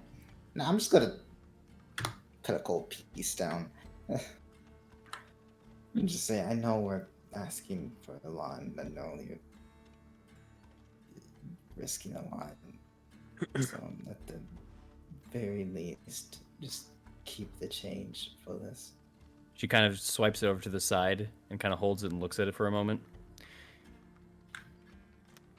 I'll take it, but this is not payment for putting my family in danger. I'm letting you know. You can't buy that from me. That's all I'm saying. I'm not saying that it's No, this... payment. Appreciate it if this is not what that means. If it is what that means, kind of putting me on edge there. Just saying. Appreciate the money, but No, I appreciate the safety more. That's all. I'm not... Listen, I'm just... You've put me in a precarious situation, and I am trying my best. I don't mean to make you uncomfortable. It's just how it is. Well, let's step away from this topic for a second, so none of us are uncomfortable here. We'll get out of your hair in a minute. I just had a question since he's not here. The other night Morrow was in here. I waited outside.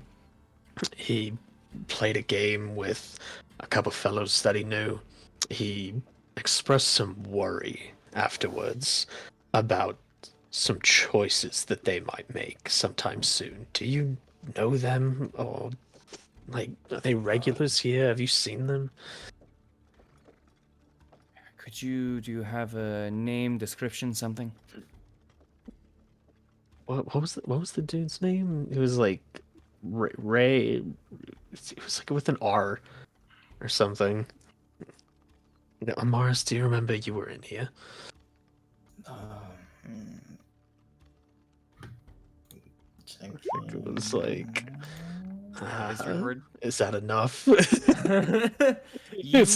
I'm ragging my brain. Yeah. You were just there as you were leaving, and you remember it suddenly hits you, Franz.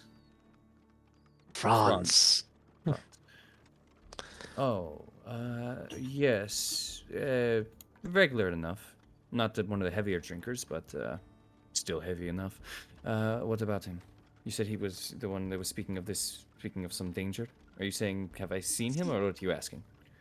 The other night, Morrow was playing games with him, and I guess a conversation came up about the whole incident that happened with Fiona and the Black Cloaks. And I suppose this Franz wanted to look into things himself, and Morrow was kind of worried about that because he couldn't stop him, but he was worried what might happen considering the loyalty that Fiona still has around here despite her absence. Has Franz been in since then? Has anything I happened? I haven't seen him yet, but he's more of a night timer. I don't. I haven't seen him since yesterday. I saw him come in for a moment. I saw him at your table once, but that was about it. After he left, I haven't seen him. Okay. Well, I'm sure it's nothing, but Want me to just keep was an eye out? curious. If he doesn't show up for a day or two, yeah, probably keep an eye out. Maybe, I don't know. Best place to check would probably be Fiona's old place. Don't go searching, but if somebody does pull up a search, that's probably where he would have gone. She kind of just taps underneath her eye twice, and just nods to you. Got it. Thanks.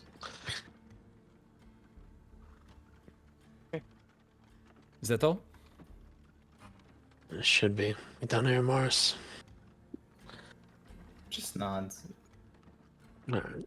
Go grab Oknev. We'll get the cart ready and meet the others to get out of here.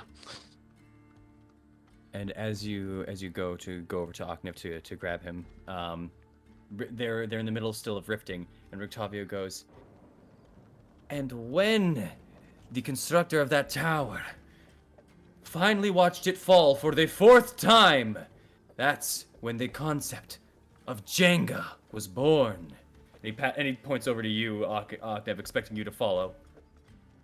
One of the greatest games ever known to man. One of the greatest things that all of you will know real soon. As, can I get one more performance check? I need to save this shit. I'll allow one more with disadvantage. Oh, Bro, that- Come Shut on, up. man. You got it. Oh, I quit. you get a couple of confused claps. Just a Uh, yeah. I. Jenga. Jay. Seems Jenga's not super familiarized or popularized in Barovia for some reason. Who There's knows? no game to pop on, bro. Fucking stop. You know, that's Shut up. it's gonna suck when Warner Brothers tried to license the movie rights.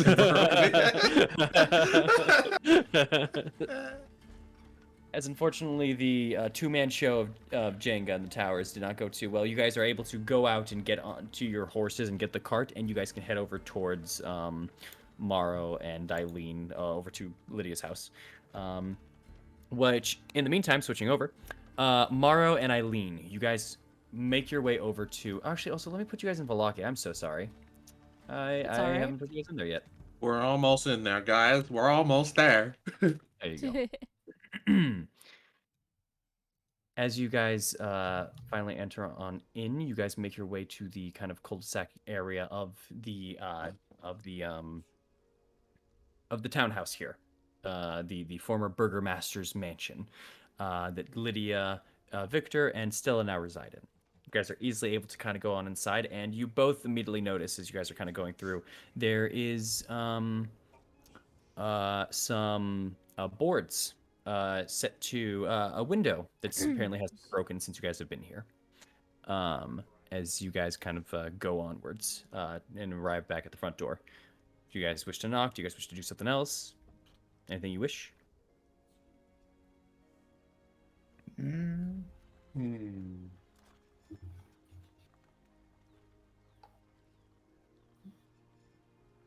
Morrow, Eileen?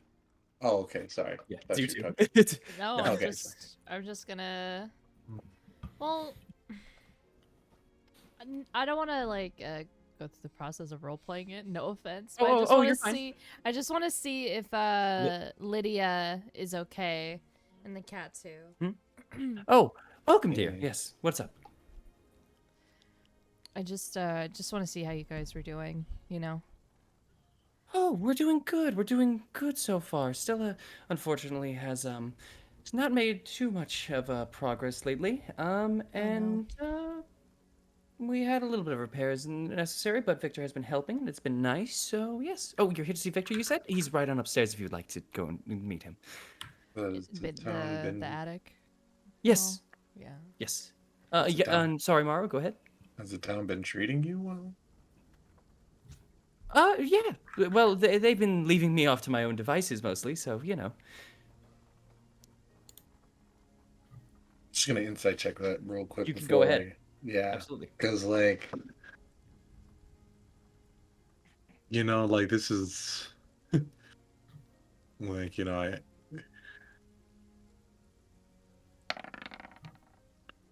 8. The problem is Lydia's general demeanor is always like, "Oh yeah, of course," So it's hard to full on read. So like whether it's falsified or actual the general personality of her. But yeah, she kind of just gives you that smile and goes, "Yes, he's in the attic right now. Actually, door is open, by the way. Progress." Uh, she kind of jazz hands as she goes, But you guys are allowed to easily go up to Victor if you all wish. All right. I'll just nod bye to her and then head up. Goodbye. All right. You guys can easily go on up, and you get to once again to the attic, which has had a small, ever so small improvement of some movement. There are some the walkway is now no longer like a 5 feet expanse, and there are some parts where there's actually 8 feet of movement or so. There's still a lot to be done here and a lot to be desired, but this place has actually at least seen some more use. There's less dust and such, but you easily make your way up to the open set door. That no longer has the stay out sign. As you are able to go into the study, as you hear some small workings over in a corner, which you can't see. The door is open, but you don't see currently Victor, but you can hear someone kind of mumbling to themselves in a very familiar, whiny kind of tone. If I just set this here and I move, well, her brain is I'm just gonna already go scrambled. knock. So if I Just gonna knock on the go door? knock on the inside. Okay. Oh, knock knock on the inside. Got it. Dink dink dink. As that happens. Mother. Oh, hello. Oh, hello. What do I have the pleasure of seeing all of you today? Or the two of you, I guess. You're well, I know Eileen has something they want to talk to you about, but me specifically, I need some things for you to look at. Okay. I'm just gonna put down the chest. You kind of put down the chest into the side, laid over. He has like a desk table. Some of the cats just immediately jump over and like box. He shoos them away. Okay. So you want me to look at the contents of this chest then? Yes, check for Matt. Yeah, see if you can check for anything magical in a sense, or Oh, like that. Okay. yes, He. and overall its contents as a whole. Fair enough. He opens up the chest and says, "Let's see what's." Oh. He just kind of looks over at the chest, over at you, Morrow, over at you, Eileen, and back at the chest, and then back to all of you. Mm-hmm. Curious eyebrow raise pops up. What's in there? Where did you procure? Did you not look inside already? No. Hucknov looked inside for the most part. Well, there's a lot. First things first. Well, here. You know what? You asked me to do this. I'm going to do it. And you see him just kind of begin to move his hands over, and he takes both of his eyes, and you see him rub the eyelids a little bit before kind of stretching them out a little elongated before they kind of snap back, and he opens up his eyes, and they're just kind of there's a faint glow to them. And he casts detect magic. Alright. Oh yes. He immediately pulls out a bottle, and you see there is a very clear kind of liquid. As it kind of moves around, you see it kind of slosh, not like water more so, but sticking together, kind of like an oil. And there are little bits of small kind of sparkles with inside this kind of clear oil itself. There's also some very, very, very tiny like the sparkles themselves. There's very, very tiny shards that you're noticing as you look into. They look like silver kind of shards. He goes, first off, magical, yes. As he puts that one down. What else? What else? What else? Ooh. As he pops open, he grabs a little box. He opens up the box itself. In there, there's kind of a pillow inlaid that holds. Actually, no, this wouldn't be a pillow inlaid. This is more so a box that kind of has a double slotted cylinder container. Opening up both of them. Yes. As he puts one down, and he puts another down. These are two different scrolls. He says, magical, magical. Oh, you have brought me a treat.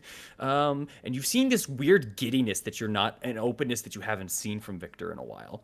As he's just infatuated with the fact that you just brought him all this. I'm gonna try not to show it, but like I'm gonna smile a bit. Fair It's enough. good to see him doing well. I know. He Yeah. pops up a pouch. What's in these? Tick, opens it up. Well, it's useless but magical. And he ties it back up and puts it on to the to the table. You didn't see what's inside the pouch, but he said something inside the pouch was magical and useless. You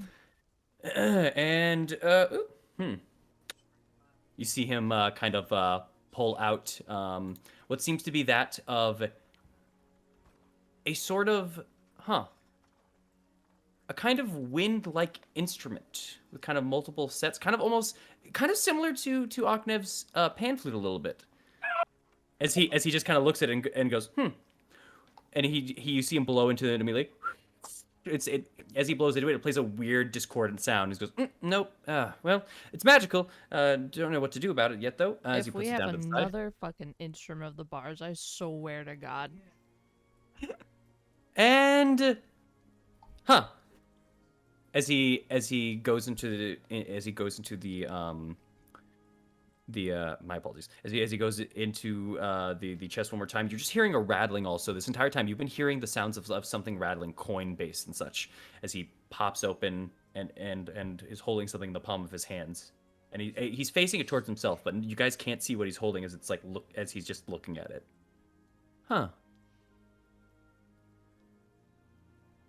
Interesting. Oh, sorry. As he finally flips it over and faces it towards you guys, it is a stone. It is a stone that is kind of carved and shaped in intricate set details. That of a raven, with a slight gem in its eyes. It seems to be the head carved into the head of a raven. You see feathers kind of going down, ear sets and everything, and you see that the beak is kind of set outwards. The left eye of the raven has a tiny shining purple gem inside of it. This as well is magical. While I don't know its nature or its contents, all these are magical. The rest of what's inside of this, as he looks inside, lovely, don't appear to be magical itself, but doesn't mean it's not useful. Here, as he turns it over to the side, you see inside still, out of all the stuff that was taken out, there's still a butt ton of gold and a couple of gems. Oh shit. All right. And he goes and he grabs one of the gems out of there and says, "And this will be your fee for my services." No.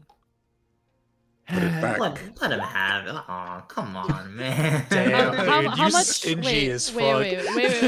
wait. How much is a ruby worth? How much is what? How much is that gem worth?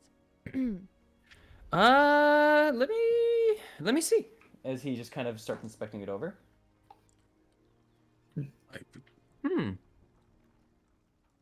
Huh. I get to keep it if I tell you how much it's worth, and I'll inspect all of these for you as well.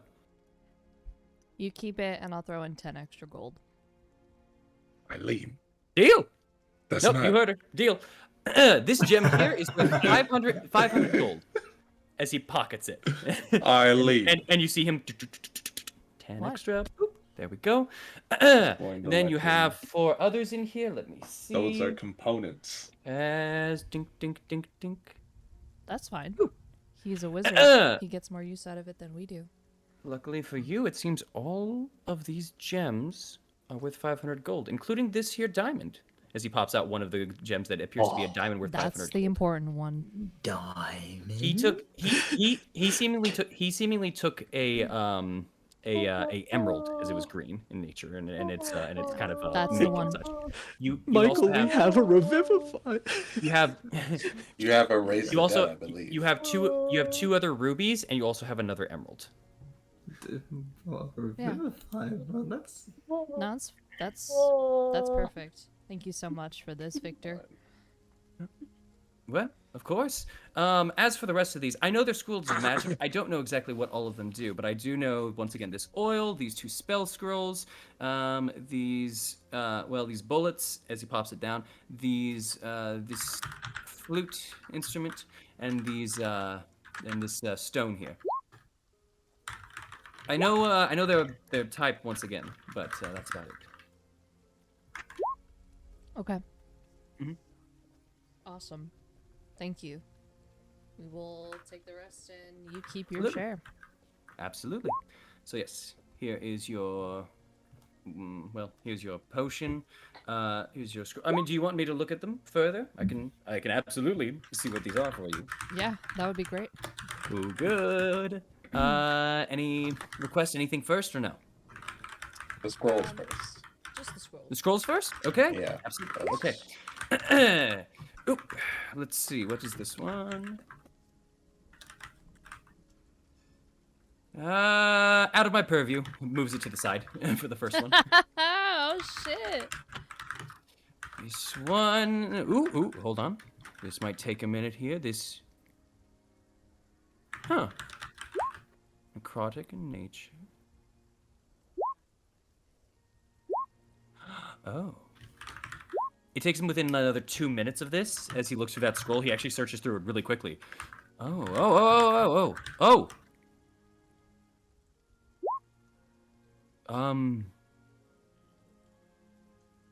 Now, as you are unaware, he cuts himself before he says uneducated, unaware of the Is that- extent of magic itself, there are some capabilities out there that can really, really be powerful and a honor to wield for many. This scroll is one of them. This scroll would allow you to bring someone who maybe had expired recently back from the dead. And a free fucking spell. My Yeah. man. okay, but is that like revivify? Is that raise dead? That resurrection? Like what? As what? as it has passed through, and it seems to also be as part of, since it is part of Maro's training, you would recognize as he explains and starts looking through. It very much does seem to be that of revivify, Okay. Oh, that's because it is part of your nice. spell list. That's Yeah. good. So you Okay. do have revivify and a diamond worth 500. So do with All those, right. do with this knowledge as you will. That's amazing. As for, all right, what next? The potion. The potion, yes, the potion. What are you? This will take an extra minute, though, I will say. Just give me one moment here. Let me get out my, where's my alchemic set? You see him kind of move around. You see him kind of shoot the cat's like, shoo, shoo, shoo, shoo. As he moves over to a box, opens it up, and starts setting up some stuff. It would be at this point in time that the rest of the group would have arrived, and if you guys are trying to head on up, you guys can. No, I'm not gonna get involved. Okay, fair enough. But anyone who wishes to kind of go upstairs and meet with it, Lydia would have absolutely let you decide to do so. Okay, let's see. The potion, I need to see how it reacts, see what it can do here. Let's see. About 5-10 minutes go by. Huh. Well, not for me. As he slides it on over to both of you. That there is what is referred to as he looks over at his book again and he flips over a page, an oil of sharpness. The user who covers their blade in such a thing will suddenly have their weapon enhanced and imbued. It will be able to cut easier, glide better, all that sort. So that's definitely going to our melee folks. Okay. Yes. It can either go on ammunition or it could go on one weapon. One weapon or 5 pieces of ammunition. It lasts an hour. Coat it on it, and let's say we were saying statistics wise or something in that nature. It would let you cut through an additional 3 as to what your current cut is. That's amazing.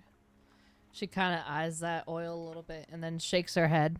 There's people who deserve it more than I do. So there you go. That is an oil of sharpness. I will add it to you guys for the group here. Here you go. Show to players. Boop. There you guys go. It's been identified and everything. Ah, that's so good. Yeah, you guys did a big kill. She has some good stuff. All right, the pouch, the stone, the pipes. What do you want? Is there anything else in the box? Not that I saw that was magical. Well, I have something, but I wanted to give it to you. And then she's gonna pull out the components first. As you just bring out your tote bag of components that you had earlier. Wow. And Okay. also Yes. Mhm. these books as well, but more specifically this one. And I'm gonna bring out that massive black book. You bringing out Babala Saga's book? Yeah. Okay. Is this this tome is for me? Can you read Abyssal? Let me check. Actually. Pulls out pulls out his high school abyssal textbook. Just see. Believe it Abyssal or not. 101. Believe it or not. Yes, actually, yes. Why? Is the book in Abyssal? She's just gonna open the cover and let him read it.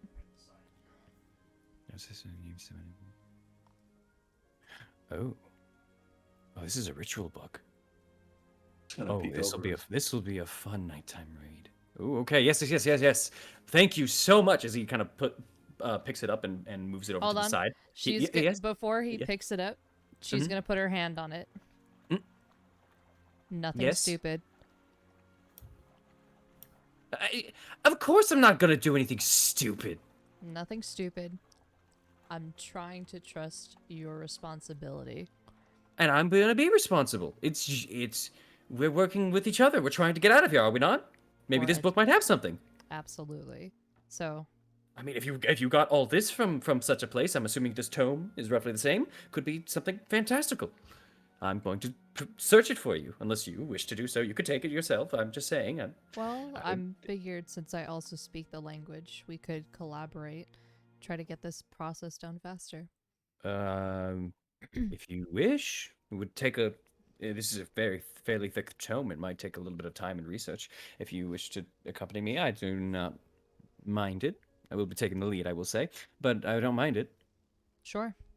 Okay. I got pen and paper Perfect. too. Perfect. We will be here for hours then. As he takes the book, then, and he's going to shelve it for a moment, Yeah, before you, so it doesn't distract me. Yes, go ahead. just if you could finish with, I believe. The items, yes, of course. Well, Finish with those. at the very least, these bullets here, as he brings out and he pops out a little container. Mm-hmm. The little pouch, he pops up one sling bullet. This bullet here is at least enchanted in some way. I'm assuming either when it erupts or hits, it'll either do something, or maybe it's similar to the ammunition that was enchanted earlier. It might be just a marker. Let me see if I can figure out its quality, its duration, something. Nope. Well, that was a good try. After 5 minutes of searching. All right. Still the stone then, and the pipes.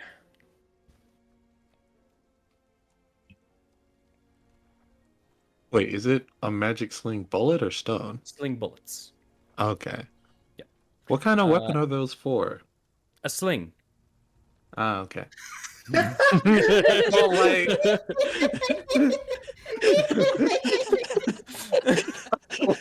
like, I got confused for a second because I thought when you said bullets, I thought maybe he means like bolts or Oh, like. man. No, bullets. Like a sling, like a bullet for a sling. Okay. Anyways, the pipes or the stone? Start with the His stone. fucking The face. stone. Okay. All right. As he very clearly has now that he's gotten the upper hand for a moment, he gets back to his old like bravado, like, and he moves over to the side. He It's starts weird. looking over at the pipes. This one was abjuration. Let's see what it does. Funny. Uh, Oh It, god. it takes I regret opening my mouth. God damn it. it takes about 10 minutes as he's searching through. Then he goes, oh, oh. Well, seems this stone is a lucky charm. It well, it protects the user a little bit in some ways. It adds a little bit of luck to one that might need it. This is a stone of good luck. I will go to you guys here. Stone of good luck. The image is not perfect. It is not a cat. Instead, is a raven in nature. For this look of it. Plus. Plus one to ability checks and saving throws. I It requires would attunement. love this item. Well, it requires attunement, but here you go, all yours. You should take that, honestly. I would love this item, dude. I think you need that. Ability checks and saving throws. It's saving throws and ability checks, not attack rolls or nothing. It's similar to your cloak, but not AC and saving throws. Yeah, but also I'm looking at ability checks. I could have 25 perception. It unfortunately does not have the ability to attune to clerics, unfortunately. It's not possible. It's just not Clerics possible. whose Would it even names work? rhyme with Abaris. If your name in the order goes AMA in some way, like ask me anything, then no, it just doesn't work. It says here if you are a black woman, it's not. Alright. Oh, it's a Stone of racist racism. stone. The stone of racism. That's a stone of just good luck. The lucky to be here stone. God. Okay, and then the pipes. This might be good for you. Musically inclined friend, if I can figure it out. Actually, I don't think I have the skills necessary. As for 5 minutes, he's just been like, woo, woo, woo, like hot cross buns in the worst manner, with already a pipe set that is just not playing correctly in the first place. Noticeably, what does occur is these pipes themselves seem to appear to be made out of bone in some nature and structure. They are tied together through wire and bone, but there's also skulls attached to the upper parts of these pipes. It's a Pied Piper, but for skeletons. It's not a green eye, also Mars. It's a purple eye. And yes, as he does blow at some points, the skulls actually kind of like vibrate together, and he goes, No, you're "Interesting." fucking lying. I did not guess that right. No. They themselves aren't. It's not teeth clattering. It's the skull. There's small bird skulls that are just clacking into each other. And at one point, Maro, as you're looking and watching, you couldn't have sworn, like as you're looking at the bird skull, you could have seen a glow in the skull for a moment, but you don't see it again after. That's all. They're not bagpipes. You guys have been so close all these times. It seems to be like two recorders that are made out of bone, like tied to each other.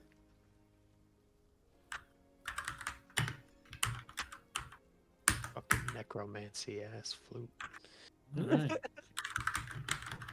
Fair enough. Yeah, I don't know what this one does. It had an aura of necromancy to it, but it is obviously in some way, shape, or form similar to a musical instrument. I did not study much Fair in wind instruments. My skill led in the viola, which I've given up since. But it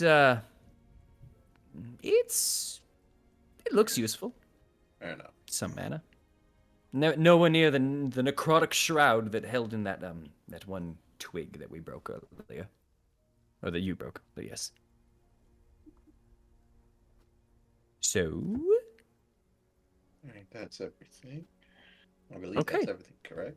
Yes, and then there's the gold, your gems, this container if you wish. Have it all back. I'm sorry, I don't know what that other scroll does, what these pipes do, etc. But yeah. It's fine.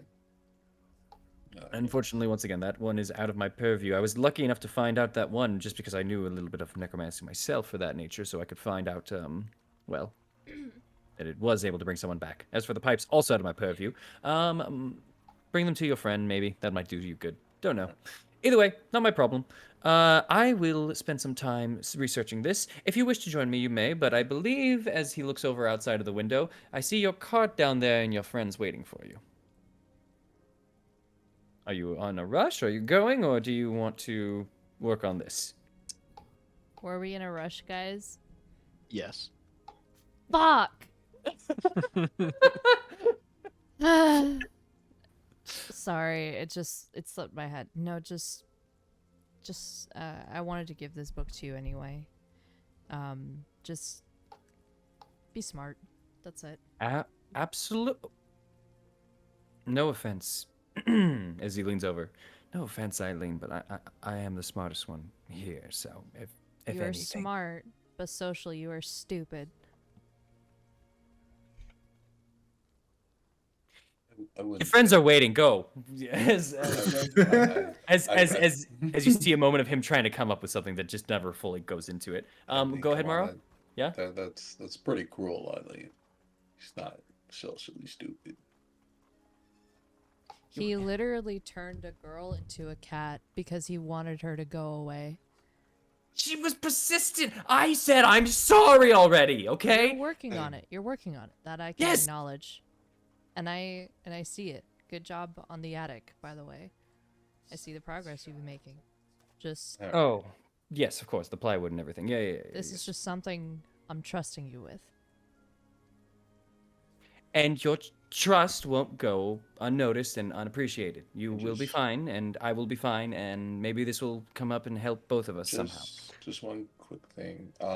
Yes? If anybody comes looking for that book that's not us, you don't have it. What book? Exactly. There's just kind of a wink and a look over to you of I can find social interaction cues. She'll take a little smirk. She'll rub his head. Just stop. Go. Be on your way. You're done. Go. We'll be back Alright. later. Our transaction is over. Yes. Go. Go. I'll be back later. Get out of my Say, house. If Stella comes by, tell her we came by. I'll tell my mom to tell her. Distance is awkward between us still. Go. It's okay. Yeah, Go. I'm just going to take the chest and Yes. make chest with everything, put it inside, and yeah, let's go. There's still a plethora of gold pieces inside of there. Yeah, we'll So have to. you're gonna have to count that at some point. Yeah, we have our cart, so we can count it on the cart. I'll say a general estimate, just from the hold and looking at it, it's definitely over 1,000. Okay, But by how much you don't know. all right. I can finally not be poor again. There was such desperate. I could finally not be poor. You know how That's long okay. I've been poor? That's what you think. I man. pick it up and throw it inside the nearest well. No way. Get richer. My wish will come true. And as you I'm go gonna down send you to the pound. as you go down to reconvene with the group itself, and you all come together in your newfound arrangements, both getting the notes now for Van Richten posted into the stairwell, finding out a little bit about your new created box from Baba Lysaga, and now coming together to possibly go over to the Mardikovs. We are going to take a break right there. Did I figure out anything? Figure out what. You just wanted to. I was looking at the sword the entire time. You never mentioned anything. I'm sorry, which sword? I didn't hear. Vlad's Vladimir's. sword. I was trying to figure out if there was anything else to it. I will say you definitely had probably about 40 minutes, or more so 30 minutes, as you arrived over at the house and were just waiting on Victor to figure out stuff. So I will allow you to do an Arcana check. Okay.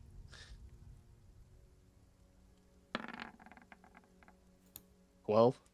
Definitely from the crafts and how you've been swinging it before and how everything was set, you can definitely tell at the very least now with some battle practice of it too, it swings a lot easier and it's a lot lighter than your general great sword, at least in your hands and such. The blade still cuts and has its own sharp edge to it, and it's well preserved compared to a lot of the other weaponry and armada inside of Argynvost Hold. So for sure it is magical. If there is another secondary nature to it besides the fact that it is a considered a +2, you're not sure, but at the very least you're fully aware that this is for sure a +2 greatsword, as you were before. Nothing new pops out.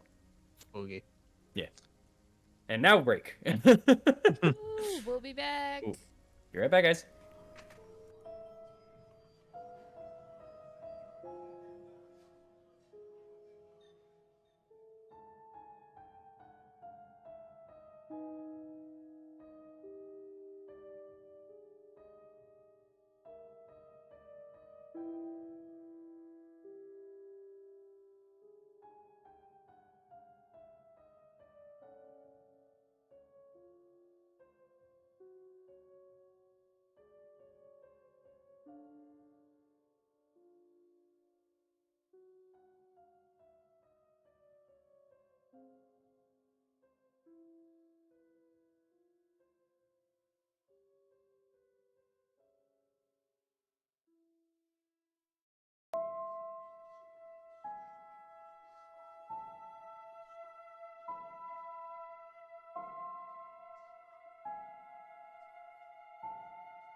Don't forget your cameras on. Bleh. Blurp. Huh? What? I said, Oh. don't forget your cameras on. There you. Oop. Boom. There we go. Perfect. We are back and live and ready to go, and we starting the show. Let's do this. So, for all you folks, we are down in Amaris right now because their internet went out. We don't know when it's going to come back. We've texted them and everything. They will be back if they can be. But from now on, we're going to have a 4-party right now, and Amaris Yep. is going to be NPCing in the back. We have. Don't worry. Yeah, we know Strahd did this. So whatever you're doing out there, Strahd, bring back Amaris's internet. Good luck with that. Anyways, I don't know why Strahd went Mr. Mosby there for a second. Good luck with that. Wait, did he enunciate the or the that? Doesn't matter. I'm gonna go wild if I do that. So, as it was, the towns themselves finally left northward from Berez itself. They had gone through essentially a misty battlefield of collisions and attacks that had strung through the area before finally breaching forth and making their way to the Luna Road crossing. Heading eastward over into the Sunset Gate of Vallaki, they go inside and split paths to gather both information from the Order to give to Van Richten himself, or southward a little bit more to get to the Burgomaster's old mansion to see Victor, who appraised and took his payment for a multitude of items inside of Baba Lysaga's chest, including a book from inside Baba Lysaga's house, seemingly containing a bunch of rituals in Abyssal, along with spells and such. So, with that now out of the way, you all arrive together as you meet together at the cart outside of Lydia's house, and I believe you all just want to leave. You all just want to go to the Martikovs. Hello. Sorry, I was eating. Yeah. Yep. Sorry. Yes. Yeah. Yes. Let's break. Okay. All right. Easily enough, without issue, you guys can easily make it to the Sunset Gate and can start heading onto your way eastward. The Sunset Gate is opened up for you once more, but with a little bit of a concerning glance as the sun is actually starting to set. So, Yeah, we booking it, baby. all right, you're booking it. Got it. Since you are booking it, I'm going to ask you, or whoever is driving, to make me a land vehicle proficiency. Plus, I'll say, what would this be? It's either strength or you're gonna inspire Thorn. Fair enough, Aknev. I'll say either. No, I'll say with strength. You're gonna do it with strength because you're going to be trying to be harsh onto the 28. Okay. I'll I'll take the D8. Why not? There we go. Hey. So that's a 36. So that'll do pretty good. So we good?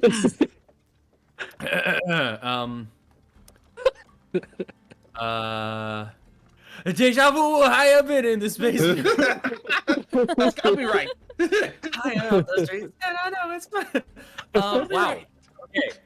With a fast, brisk rush on through, the hammering of hooves on stone passes over the bridge, over the Luna Bridge itself, crossing on through, surrounding out the mountain in between Lake Bartok and the Luna River itself, and the one next to Argynvostholt. You rush through with intense speed without managing both to tire out your horses and to keep a steady pace going through, even around the corners and the turns. you're at such a blinding speed. There's no point to even check on anything as you guys are going almost faster than you think the horses should be able to go. And somehow you arrive just in time as you begin to start slowing down and are forced to slow down on this road.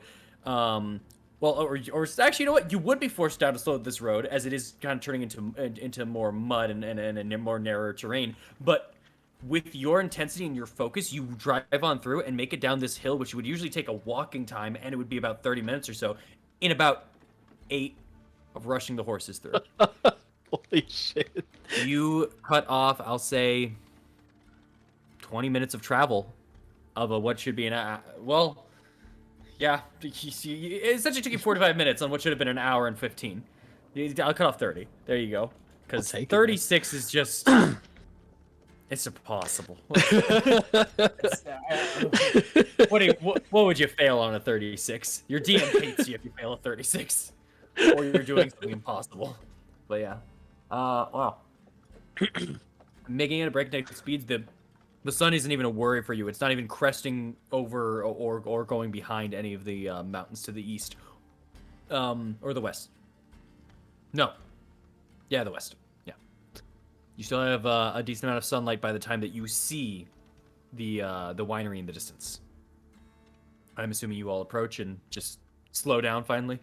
Stop moving like a bat out of hell. Yeah. with this easy approach from your both of your skills and your drive as often Ognev had inspired you to go forth and continue on and just make it to the end here. Weirdly enough, although most of you that looked onto the sides that were just trying to pay attention, although you couldn't pay too much attention because it was speeding by, it still wasn't that rickety at all as you were going through. That's all. You guys make it eventually, and you guys are shown up to the beginning of the winery, in which you see currently, I would say, probably, yeah. As you see Adrian, who's kind of just like wiping a little bit of sweat off of his brow, as you see him kind of lugging over a barrel and putting it over to the loading bay, in which they have at the front of the area as you guys are arriving. And as he puts it down, he kind of moves over to the side and just waves you all in as you're coming on in.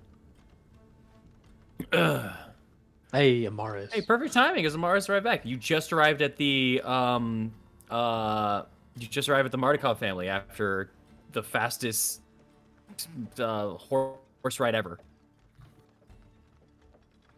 I rolled 36. Yeah. Yep. Anyways, so what are you guys doing as Adrian just kind of waves you all in as you guys are approaching?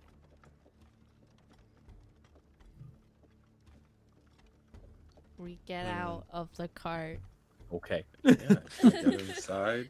and head inside. Adrian welcomes you guys on in. He unlocks the front door for you and sends you all in on your way. If you need a place here for tonight, just Davin's asleep right now, but if you do need a place here, it's on me. It's on me if he says no. He'll say yes though. Could we get him up? We need to talk to him, actually. Hey, is it important? Yeah. Very. Oh. I will get him up then. As he kind of you see him kind of open the door and keep moving. You can see he's pretty tired, but he does not seem worse for wear as compared to when you saw him the last time a bit. He seems to have healed up a bit at least. Going on up and following him through, going up the circular stairs of the winery, making it to the room next to where you guys were originally staying. There is he just gives a one moment before he silently kind of opens the door, walks on in. Until the door closes, you wait a second. You hear a thwack and before there you hear a little bit of muffled whispers, and Davian exits the door. Adrian follows in suit about a second later with a little bit of a red mark on the top of his forehead as he walks past you all and gives you all a nod. Thanks. What is it that you all need from me? I was in the middle of a nap. We come bearing a gift. And I'm just going to hand him the gem that he uses to make the other wine. Comparing a Oh! He immediately lets go of the cane, it clatters onto the floor. He reaches out and grabs with both hands. How did you? Oh, as he starts kissing the gem, and then actually We also- he goes over and starts grabbing Maro's hand and starts kissing like the hand upwards. Go ahead, yeah. I'm You also stop. gonna point at Eileen and say, "We also killed Baba Lysaga." Stop. There's a pause. The lips are like onto the arm right now, holding on out. As he just kind of looks around at all of you. Well, He go ahead. well, hold on. I don't know if she's truly dead, but here's her head. At least the second one. Hold on. Okay.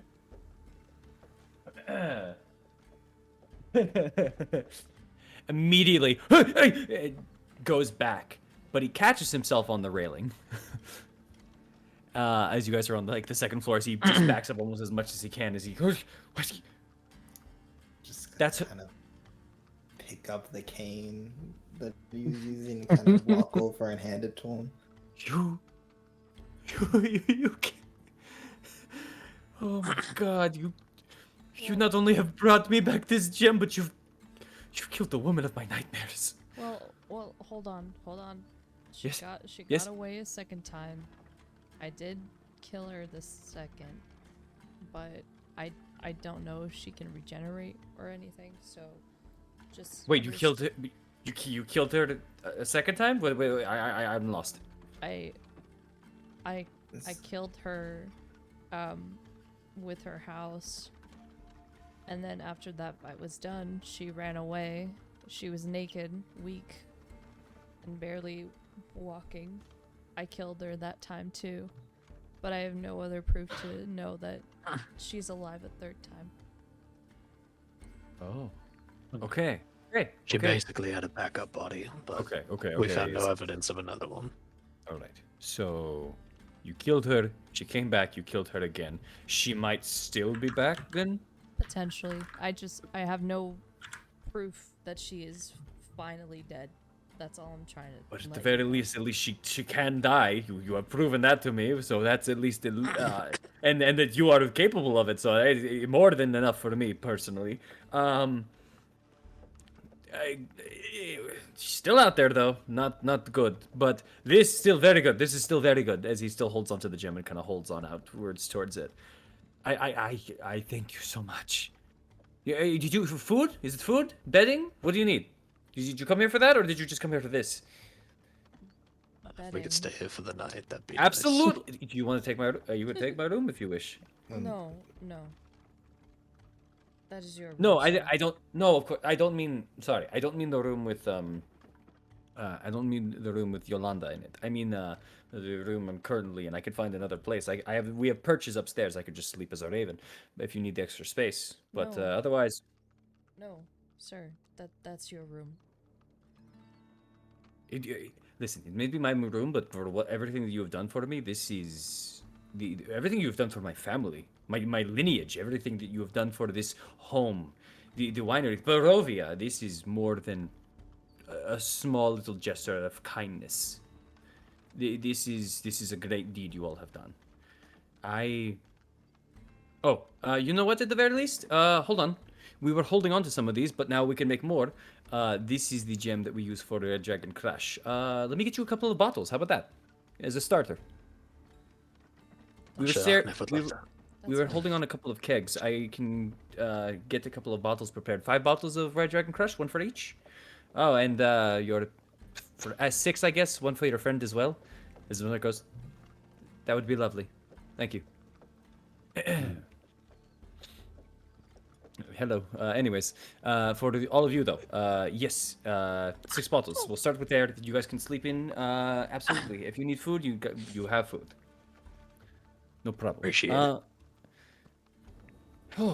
As you just see this excitement go into this old man once again. There's still tiredness. You can see bags on his eyes. He's been up probably for a little bit longer than he's used to and such. But yeah, there's revitalization. And if you guys need anything, for sure for that. Otherwise, Davian is just going to go, and he says he's going to go plant this back into the ground where it belongs. We probably would have informed him about the scarecrows too, just to keep an eye out, since Yeah, there were I was some that were like sent up this way, Yeah, I was gonna just bring for that sake up of next. brevity. I was gonna bring up that next, but yeah, that makes sense. Yeah. Myrtle already informed us about 3 hours ago. So, already know about that. Have not seen any reports for it. Have you seen any on your way? No. To be fair, though, we were going kind of fast. We wouldn't have been able to. No. Well, either way, I have not seen anything of it. If it's just scarecrows, well, they are a little harder to deal with. They're not impossible. So, for sure, we can handle a couple of scarecrows for now.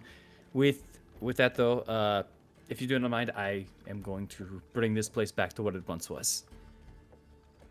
If that is all. Is that all? Sure.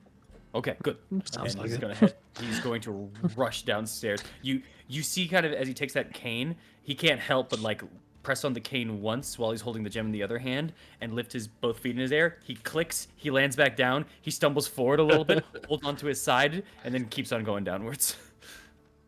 What a good lad. Bad idea. And he goes on down. Yep. He's a man of high emotions. You and he Unfortunately, his body is not. no. Yeah. He's an old High man, but- emotions, low motion. I like it. All right. If you guys do wish, you guys can just bed up here for the night and take a long rest. You are more please. than in the time frame, or you could do whatever you all wish. But otherwise, is it a long rest you all require and want? What do you want? What do you want to do? You know, if I have everybody together at one point, I kind of want to just we got to show them the contents of the chest. Okay. And I'm just gonna say, me and Eileen, we consult with Victor, and this is what we have here in regards to useful things. And just gonna point out the gems that are sort of components, and the oil slickness, all the magic items. And then as far as I'll make sure to the labeled ones, the ones we know are on the left, and then on the right I'll say this scroll Victor couldn't identify, and these pipes, he says they're magical, but we couldn't really get them to work. So like they might be similar to what you have, Bachnev, but I don't know for sure.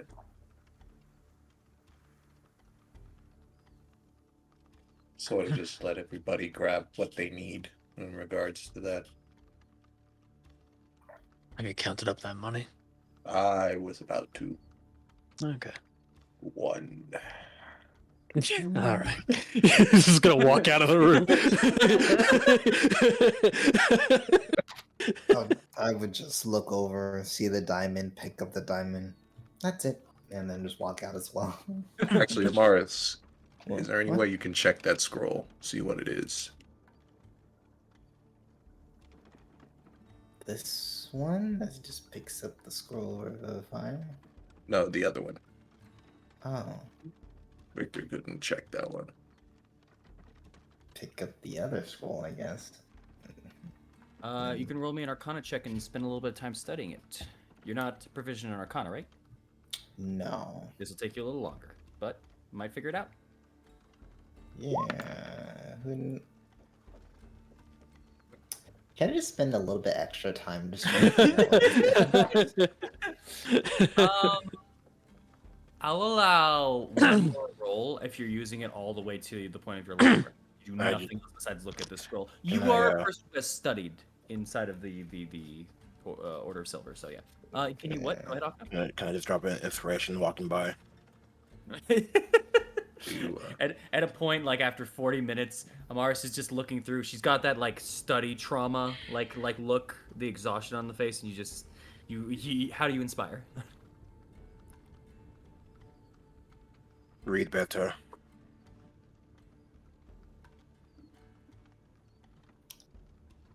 Thanks. I'll do that. Is there anything that you want in here? I take the pipes and walk away. Okay. Enough. All right. I'll allow one more roll. This is gonna be 2 hours worth of time spent onto this. So you basically have nothing to do besides go on for a sleep after this, Amaris. Yeah, If you that's d- fine. if I you- wasn't really gonna do anything else anyway, so let's try it again. You have the D8. With feeling 10. 10.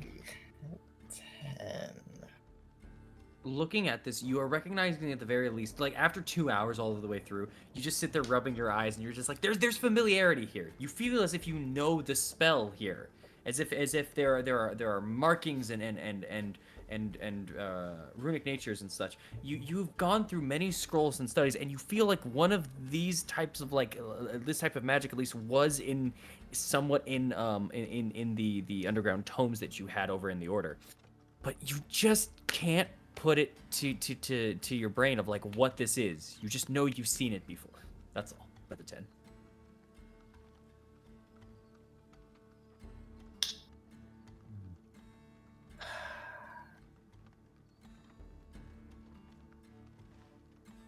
Yeah. I'm just gonna put it away. All right. And Unknown then go scroll walk still. out of the room and go to sleep somewhere. 27, 28. Okay, It- we got a lot of problems. If you're at 27 and 28 after 2 hours. It's like the banker from Chowder, like Chowder, yeah, I was fiddlesticks, and thinking- then just restarting. Fiddlesticks. Honestly, with that speed, it would take you about 30 or so minutes to count up all this. Yeah, okay. Yeah, let me just count it all up. 1,290 gold. Alrighty then. You just God divide that damn. by 5. 1. As his Merc coughs behind you. 6, right. There you go. Uh, It's basically 215 each. Alright. 8 silver left over. Cliff Mouse. Wait, what do you mean 6 silver left over? There's no silver. 215, because divided by 6, 1290, you know? Morrow? He Hold doesn't on, know. let me just. He doesn't, he doesn't know what things. Quick Wait, you said math? 1,296. 290. No, it's Oh. No. I put divided by 96. 6 I would- people. Also, that would still also be 216. 216. Yeah. There's still no silver. Like, well, I Let's- put it in let's the just take our calculator and it 216 said gold. 215.83, so I was like, oh, okay. Yeah, I'll just take the 215 and just pass it around. Wait, so is it 15 or 16? 215. Oh, 15. Okay. Because you gave 10 to Victor. So yeah. All right. And Octave, you're not checking the pipes or anything. You're just taking them. I'm blowing through him. You'll try it. Okay. You blow into them. They make a kind of almost haunting little sound as you kind of go through. It's a very kind of airy kind of sound. You've used wind instruments before, including the pan flute, so you're a little bit more accustomed to them. And also, when you blow in a certain way, an extra air pipe hits over to the bones, kind of tying these pipes together, and it just like rattles the pipes. But if you would like, you can make an attempt at understanding these. Sure. You can either use intelligence plus arcana or intelligence plus wind instrument proficiencies. If you have wind instrument proficiencies. I have a lute. I have a flute and a pan flute proficiency. I don't know if that counts. That does count. So, flute, intelligence. Nice. Okay. 15. Fair enough. As you are kind of going through and kind of blowing into these, the eerie tune kind of begins to catch your own ear, and you pay attention to it. You are very attuned as a bardic nature. You are very attuned to the surrounding areas, the air pressure, the vibrations all around you, and you can feel something looming in the air as you play through this. You feel a chill, and it brings a smile to your face as you begin to play, as the bones begin to rattle once more, and you begin to see glows appearing in the center of the eyes of the bones as you're playing this.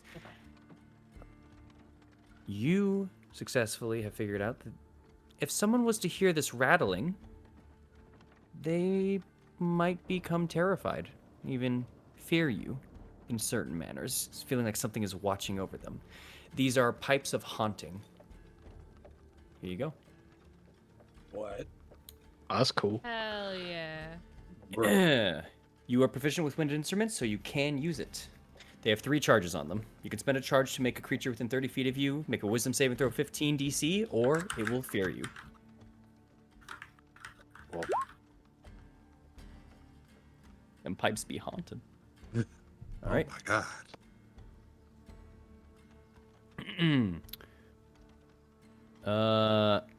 Also, wait, is it one creature? Charge creature. Each. Oh, sorry. It's each creature within 30 feet of you. You can choose which ones to not be afraid of you, though. But yeah. I apologize. I read that wrong at the second there. I was like, wait, one creature? I don't think that was right. And it's like, there we go. There you go. Yeah, you can, aggressively play spooky, scary skeletons at somebody. You could play spooky, scary skeletons and make someone actually afraid of you. I'm cool. And I'm cool. Okay. With that, is everyone going to bed? Yeah. With mostly everything figured out from you guys, you are able to finally take your rest. Oh, wait. Yo, yes. Sorry. I'm so sorry. I forgot. Okay. I want What's to up? tune to the Stone of Good Luck. Absolutely. You can do that. Just take an hour before or you go to sleep or when you wake up, and then boom. Cool. Easily enough. As you just kind of keep it close and hold on to it, it's a kind of it's a hefty rock, but it's not heavily weight or anything. And you keep it, you store it within your person. You just have now a Stone of Good Luck. Sweet. With that, everyone, you all are going to sleep? Yeah. Okay. Yeah. Hold on.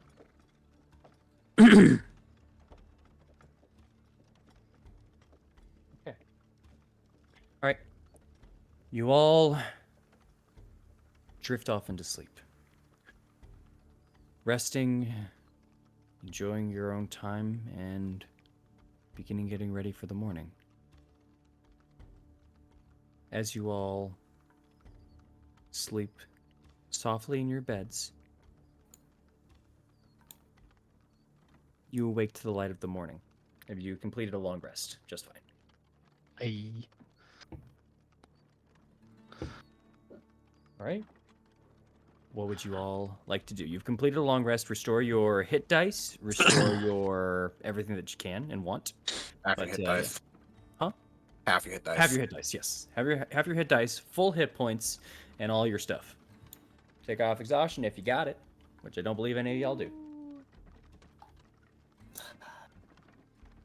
Everything all right there, Mike?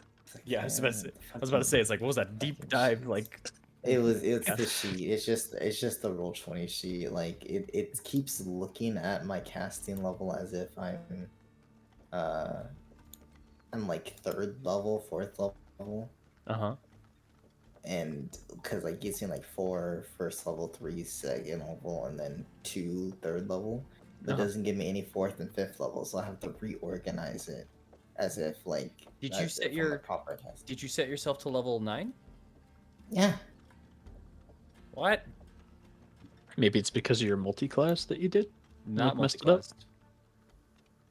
I thought like the Blood Hunter thing. Yeah, but hold on. Oh yeah, I'm loading up a Mars sheet. Actually, whoa, there's some weird. Okay, there we go. There was some weird lag and everything. Yeah, for it. I had to, because I have a thing that says something by it. But yeah, no, like it says level 9, like Magic Caster level 9, But when I go to spells, it's just Oh the yeah, 4, 0. the 3, the 2, and then 0 for the other 2. Put yourself to level 8 and then back to level 9. See if that works. Yeah, let me try that. Let's see if that'll do. See if that works. Well, Boop. well, 8. well, Oh, you guys We're are level level 9. 9.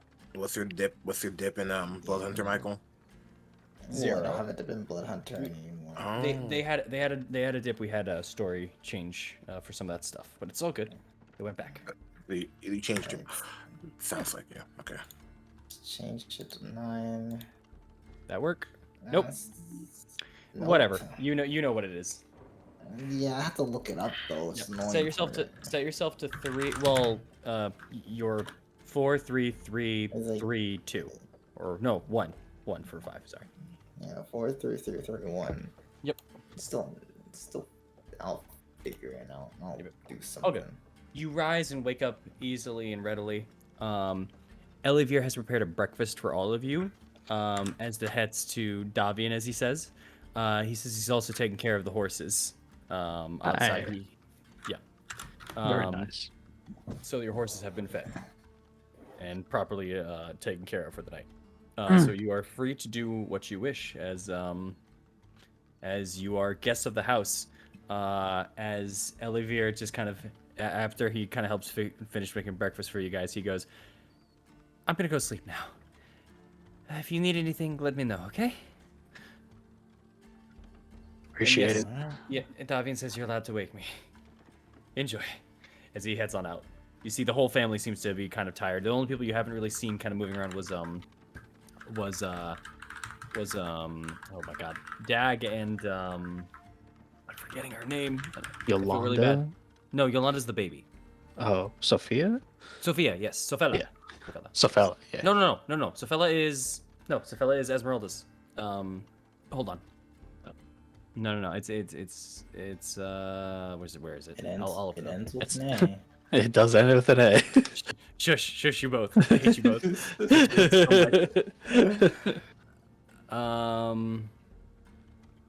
Here we go. Stefania. Stefania. That's Yeah. Sophella is Esmeralda's friend. Yeah. So yes. With that being the case, you guys are free to do what you wish. You haven't seen most of them as they have been seemingly. Yeah, you remember Stefania was hurt, and Dag was taking care of her and the baby. So you can kind of assume what's going on with that situation and why the slack is kind of being picked up by the others. I didn't. I just had to manually update it, but I didn't. Okay. So What do y'all wish to do? Go ahead. How much? we're sending Eileen into the mist today, right? Yeah, that is what we are doing. Hope that she'll be okay. I need to prepare spells. You ready, Eileen?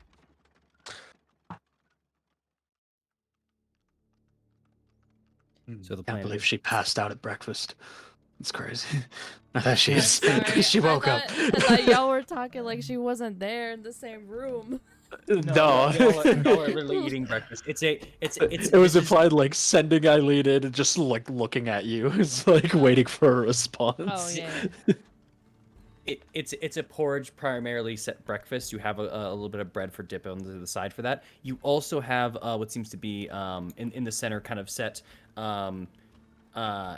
kebab chunks, essentially, like kind of the meat, the round kind of meat sets. There's like a platter of just them kind of stacked on top of each other and set. It's like mini kind of it's like mini beef sausages, kind of is what's there in the center. Seems like they brought out some of the good stuff tonight. And yeah, feel free to eat to your heart's content. Amaris. No, I was kidding. Why am I being called out? What is this? How many portions do you take? 3, but that's not. Don't get on me about how many portions I take. I want to look for a piece that Amaris is about to take and try to really quickly take it before she takes it and eat it. Just look at her. You're gonna summon the wolf. I'll allow it. She's just gonna. look down, just kind of scan the plate. They're just gonna kind of slow turn and just look at you. Not with her normal not with her like normal white, the like normal like white eyes that she has. No, they're a gold, as they're glowing, look staring you down. He just looks back at you, like half it bit into it. He's like, Hey, look at me. "Well, I'm a growing boy." Just gonna take Thorn's entire plate. Just And just look gonna down look and at him just and keep sit. keep eating the one piece. Like, that's fair. All right, yeah, I'm just going Just to. gonna say, "So am I," and then just start eating it. Right. As you are going and finishing that, you both just kind of turn to the side, and Ismark is kind of just grabbing one from the center and is just looking at both of you two with like a mouthful of food still, and he just kind of holds it there, and then he just slowly puts it back, back to the porridge and the bread. I'm just going to. I'm gonna just, after I finish my water, I'm just gonna request a second cup of water. And is Davian over here? Dude, slow down. You might be driving later, okay? There's definitely some stuff to pour some water, extra sets. Is Davian here, did you ask? No, Yeah. Davian is not currently here. Yeah. Elivier led you guys to the breakfast and let you guys, and it was just like, here you guys go, here's your food. I'm gonna go to bed. Wake me up if you need me. But Davian is not to be seen here. No, so it's just us here, right? Yeah, just the six of you. Okay. So what is next? Well, the mist. Like I mentioned, as long as Eileen's still ready for that. I don't think I'm ready, but I know I can do it. If that makes sense. Makes sense. I kind of get. She clears her throat and has a little bit of a drink. Slow down, don't eat so much. I can't. Shut the fuck up. I can't again. But I mean, if you don't want to do it, we can hold off a little bit as well. No, Like there's other things that we can get done. no. The sooner the better. I'd rather find out now than later. It's all up to you. It's your thing. Did I not? Yeah, I can do it. Okay. Mars, with your insane 24 passive perception, you notice something out of the corner of your eye immediately. And you look over as you're on the edge of the table, so there shouldn't really be anything or anyone really to the right, as you see a hand go through the table, the plate, grab onto one of the meat kebabs, and try to back away from the table, and then go I'm gonna back grab the underneath it. arm. You go and grab on the arm. You hear a little from underneath, and then the hand is suddenly ungrabbable, and the meat plops onto the table.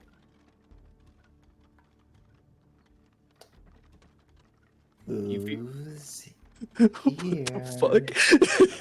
Who else uses mage hand, guys? Not one that goes when it gets grabbed. Yeah. Don't even look at me. She'll side at you for a little bit. While that is going I mean, on, it was a hand that went through the table, right? yes. As that is going on, as you guys are thinking that, and some side eye is going on, literally everyone very quietly notices a sudden blue shift at Thorn as Rose just kind of crawls her way back over and Yep. into Thorn. Yep. All this shit. Rose, I'm done eating. do you want food? Stands up and walks out. You stand up and walk out. was trying to get some for you. You said you were a growing boy. You need some of that. I thank you, Rose. I appreciate that. I was mostly just messing with the Mars, but thank you. Oh, okay. Sorry. It's all right. It's perfectly fine. All right. As you go up and leave, are you doing anything, Oknev, or are you just getting some Nope, fresh air and just some out. time? Fair. Mhm. Are you guys then ready and going to start heading over to see where you can find some mist, or what are you doing? Well, I think that the plan of action was to go to Yesterhill and go to the to like the former buildings if they're still there, if they're still present, because it was mentioned that might just be an illusion. But if they are still present there, have Eileen head over there. Wouldn't this area be safer? I mean, we don't know if it's any part of the mist or if it's just that. That's what I'm saying. Like, if we go there, that might be like the biggest chance. I understand that here is safer, but Yeah. I think that by that area, by that building, is probably where it's at. If not, then I mean, if it's anywhere, then like it's possible. But like that's my only guess is that it might be just there. Yeah. Plus, Van Richten thought that was kind of weird, so it might be. Well, he said it could be like an echo or some shit. So maybe if it is like an echo of something from the past, it could have that level of like a deeper level of connection. So it might be worth it.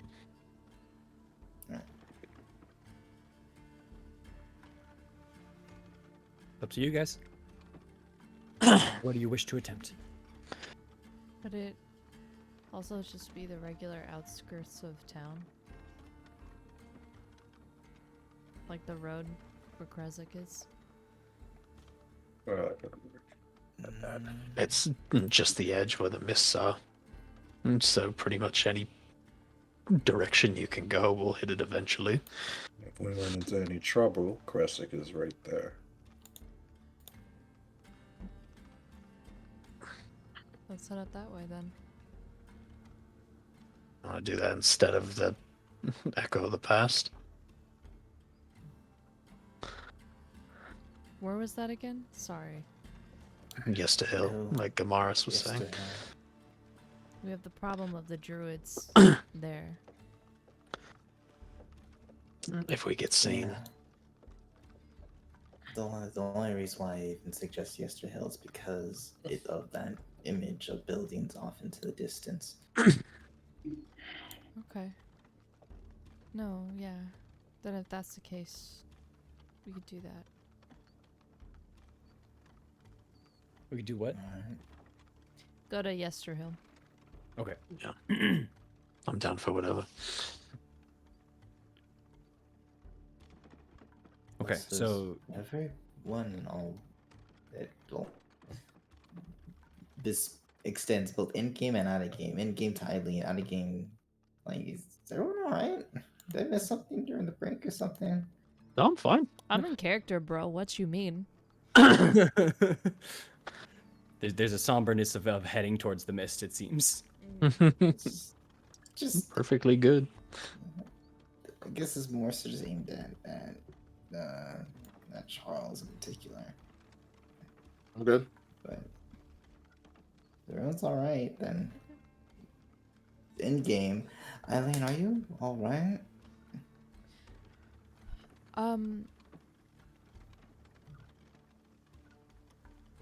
Physically, yeah. It's just mentally, I guess I'm just thinking a lot about everything. I'm really worried.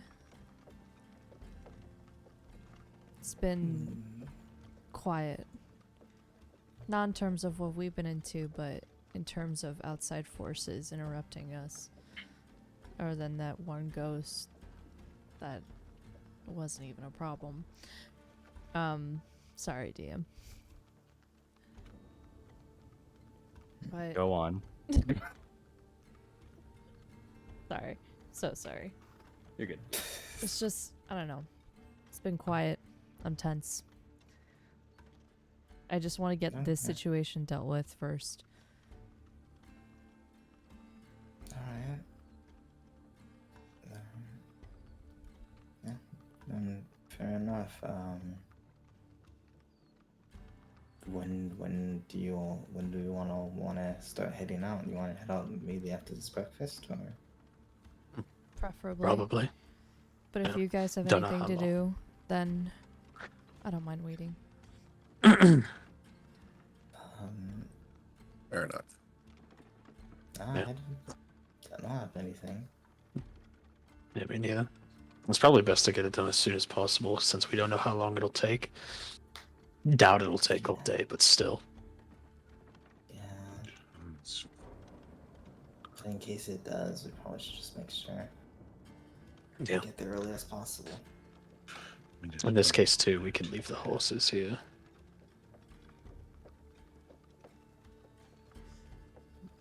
Right. Mm-hmm. Don't mind me. I'm just gonna roll to charge singularity. Yes, roll your singularity charges, and I believe you're at full still for your amulet. Well, god dang. All your Alright. charges are back. In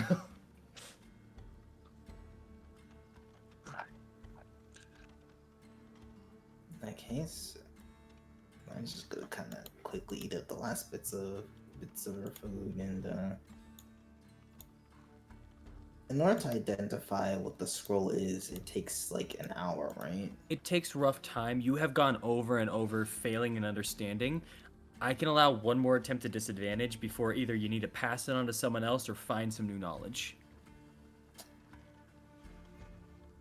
I'm just wondering how long it would take in order to attempt to identify it. Your last attempt, I'll allow, because you did it a lot before breakfast, you prepared your spells and stuff.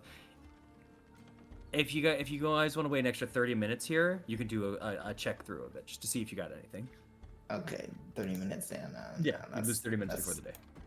Yeah, nah. Let's just we got time for this one, so I mean, we can just go immediately after. Okay. With that, you guys head on your way, and correct me if I'm wrong, you guys wanted to then take up the way towards Kresik instead of Yester Hill. Or am I incorrect? I wanted to know. No, I we want to didn't go know. to Yester Hill. Yester Hill. Okay. It My was apologies. it was just an option. Sorry, I didn't understand from the ending there. I just wanted to make sure. So, with that, you guys want to not take your horses and head on out over to there. You are as you are as you are out and heading up on your way out, you are you do see Davian outside, kind of just working, who gives you all a wave and a nod of your departure here. Sees that you're all without the horses and just says, "Don't worry about them. We'll keep them safe." Did they give us the wine bottles? Yes, they would have given you the wine bottles before even the night would have ended. Yeah, just absolutely. keep that. So all of you can put one bottle of Red Dragon Crush if you wish in your inventory for what you've done. I'm just gonna pass it over. I'm just gonna wait. Go ahead. Athna likes Red Dragon Crush, right? He's very much seems to have. Yeah, I'm just gonna pass it over to him. I'm just like, I don't really drink, so it's better you have it. You'll definitely probably drink it more often than I will. Well, definitely will drink it more often than I will. He just takes it then.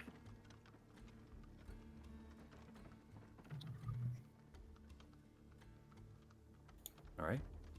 As you take it, and Davian says that for the horses, he kind of just turns over to the side, and you see Claudu also working out here, as they are all becoming very, very early morning workers here, as they're just kind of tending to the fields. You see the lushness of this place that went from the dried up dead vinery and everything from earlier has now started to become a lot more lush in nature. Now, especially with the second gem back in place, you are seeing not only the reach of it extending out farther in areas, you are seeing the you are seeing a lot of the color kind of fully turn back and almost be vibrant at this point, which is not a new thing in Barovia itself, but the vibrant sets of colors that always amass through these mountains or these snowy topped high pine trees are always somewhat oppressive in nature and feeling, and just from their own shade.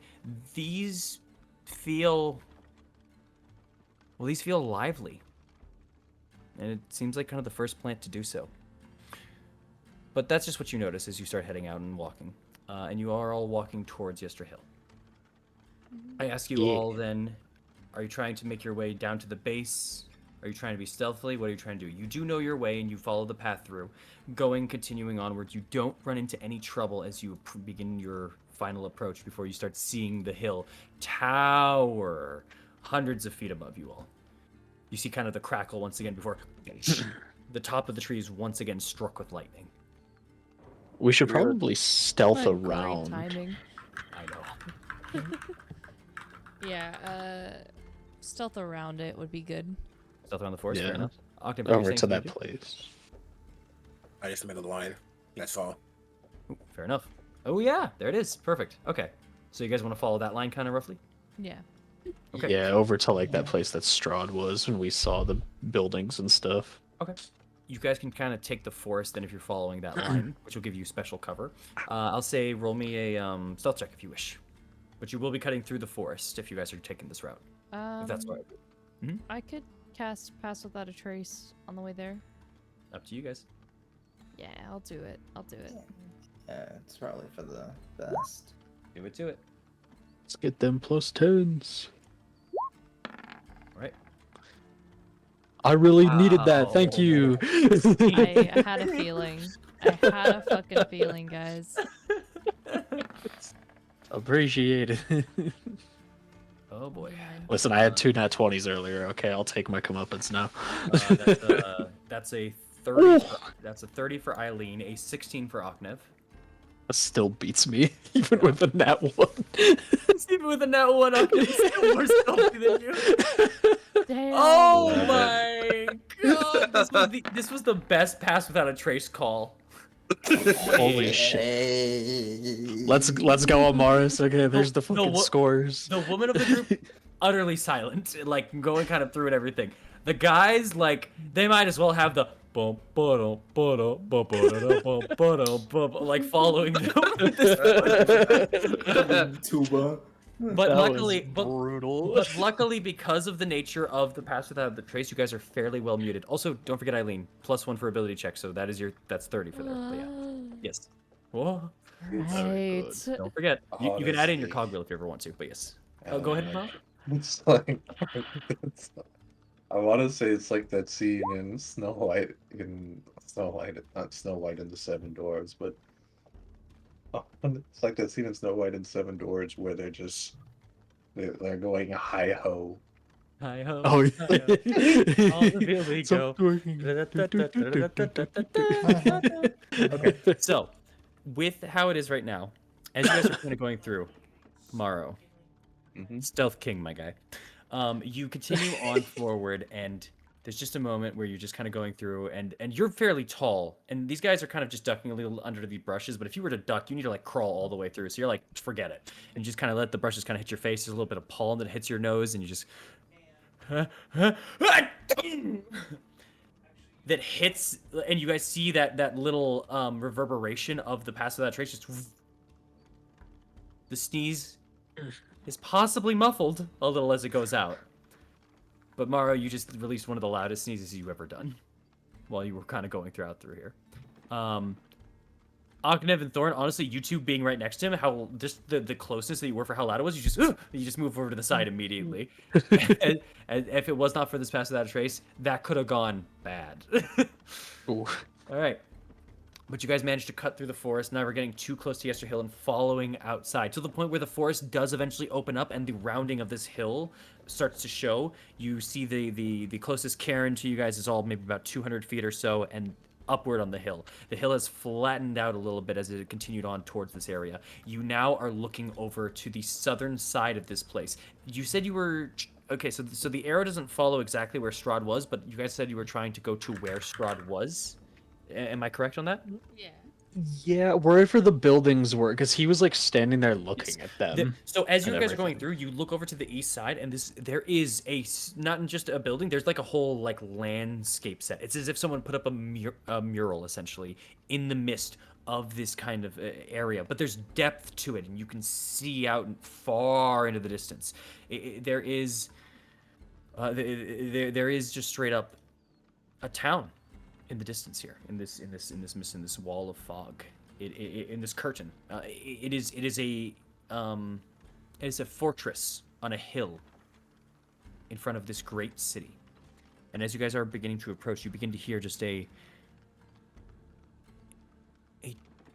bell just echoing, a church bell. Ding, ding. Or actually, how far would it be? Roughly here. Oh, where is it? There it is. Ooh.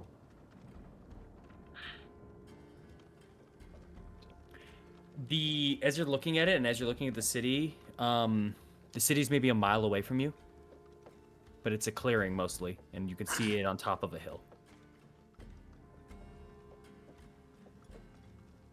So we all going in there.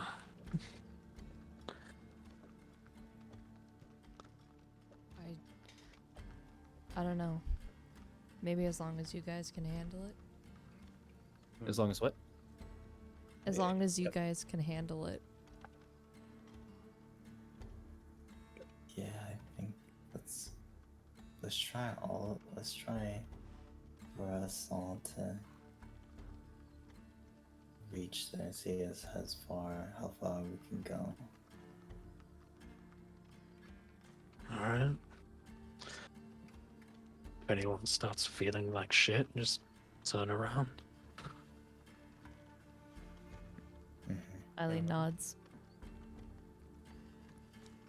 Mara nods. Fuck. I'm ready. Okay. So, as you all kind of look forward at that town ahead, you guys look at the mist in front of you. You guys are maybe about 20 feet or so from the mist. You all wish to traverse forward into the mist? Yeah. Yes. Yes. Okay. I'm so excited. I'm so concerned. scared. I'm like, man, I really hope we don't just accidentally like kill TPK. ourselves. It was like, man, turns out y'all were wrong. Like a sword. I really hope that this is just like a Pac-Man map. Like we walk through and we just come out and we're like over on the other side of Barovia. As you begin kind of pushing outwards, putting your hands forth, letting your hands go through the mist first, you feel that push beginning. You feel almost some resistance, but it's almost it's almost like a soup-like texture to this fog as you kind of begin to push through and get your hands and pierce through it before following in yourself. The mist itself is cold as it enwraps you, and as you begin going forward towards kind of this town. But the town and its details are lost almost immediately within putting your heads inside. And you begin taking your first couple of steps forward. You see around you, your friends are maybe near you. You can see some forms of shadows, some forms of being, something around you, all of you. And at least those on the edges, nothing seems to be onto the side that no one else was on as you guys are entering and forward. So you at least have a little bit more security that it's probably your friends there. Are you guys venturing forth? Is anyone saying Yes. anything? Is anyone doing anything? Okay. Eileen, one of the shadows begins to venture forward a bit. I'm gonna follow it, but I'm gonna whistle. I'm just gonna very I'm just gonna very quietly like whistle a tune as we're walking. Like, not like blaringly loud, but loud enough so people close enough can hear. Okay. Also, as the shadow goes forward, after it's about 5 feet within, you lose sight of the shadow. You whistle, and you start going for the whistle. I'll The match rest his of you guys, tune if I can hear it. you guys hear a very muffled, high-pitched sound. Anyone with I'll say you all kind of can recognize a whistle ish, but it's very hard to make out. Maybe maybe we should have held hands. Yeah. Too late Alright. now. Yeah, just gonna follow. Okay. Like, I'm out. at this point. Yes. Wasn't there a thing like if someone used sunlight, it moved the fog away or whatever, the mist? Oh yeah. Maybe try that. Yeah, that might be a really good time for Maybe try that. Just throwing it out there. I mean, you can tell Morrow. I don't know where he is. honestly, pretty close, but it said echoing as it just kind of goes through, as that muffle kind of goes through. So it's there's the sound effects plus the muffle itself and the echo. I'm gonna yell it out loud then. You're gonna yell it out loud. Okay. Make me a perception check, Morrow. Got it.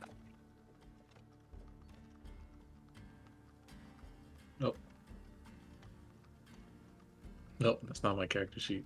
That's not my character sheet. This is my character. Just thought we were gonna die. You just had your backup out already. Yeah, I'm out. That's Hey, I'm it. Blaro.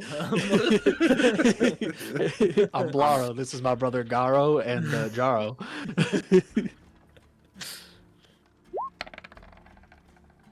17. 17. You barely hear a familiar voice of Aknev, just very like, you sunlight. You can you it like is that kind of what you're making out from it with that 17? I know what he's asking for. It seems like he wants you to use the spell sunlight Ah, yes, okay. with the 17. Yeah. I don't think I can do that. Just see here how many charges that is, because it should be full, but just want to make sure. Alrighty then. Sunlight. Yep, 5 charges, so it's half, but this is a very niche amulet, so I'm going to use, I will ping it here, just for everyone to see. 5 charges, so that's a 30-foot radius of bright light and another 30 feet of dim light. Understood. You hold onto the amulet, you press it down, and you twist it, and get ready for your sunlight. What is everyone else doing? Aknev, you told him that, and you're waiting for the sunlight, I'm assuming, correct? Sure. Okay. Thorn, Amaris, Still you two do anything? whistling. You're Still whistling? whistling, following the blob that was Eileen. Okay. Amaris? Just gonna take out the mace and spear and just start banging this mace and spear, shield and spear, Yeah, I was like, and dude, start oh wow, dual wielding. and just kind of start banging the spear on the shield, just And rhythmically. echoing. Almost thunderous is coming from the fog from you for some of you guys. All right, as that all happens, Morrow, you go and you hold onto your chest and you turn the dial, you press it down, and no sunlight appears or emanates from your person or your body. Aknev, you wait a moment. You don't see the sunlight. And you wait. Thorn, as you begin whistling and falling forward, you begin to kind of cough a little bit from your whistling for just a second here, as you just feel opening your mouth feels invasive, almost as you feel some of the fog kind of traversing into your lungs. And Amaris, as you're just banging on and just looking around, I need all of you guys to roll me a con save. Damn it. Remember this shit. Eileen, Yes? as you kind of went on in and as you are looking around, you hear your friends. You hear turn on the sunlight. You hear the whistle. You hear the banging, and you're looking. You can barely make out a lot of their shapes. But they seem to just kind of be looking around a little blind. The only one that's close to you is kind of Thorn. And you begin to feel weary. I need you to make a con save with advantage, please. Okay. Thorn, there. I need to know something here. Where is Morrow Mhm. in this scenario? Morrow, you can be next to 2 people. Eileen can't be one of them because she's too far. Okay. I would probably be next to Oknev because he called me over. Okay. As far as that, and then the other person, I believe, would be.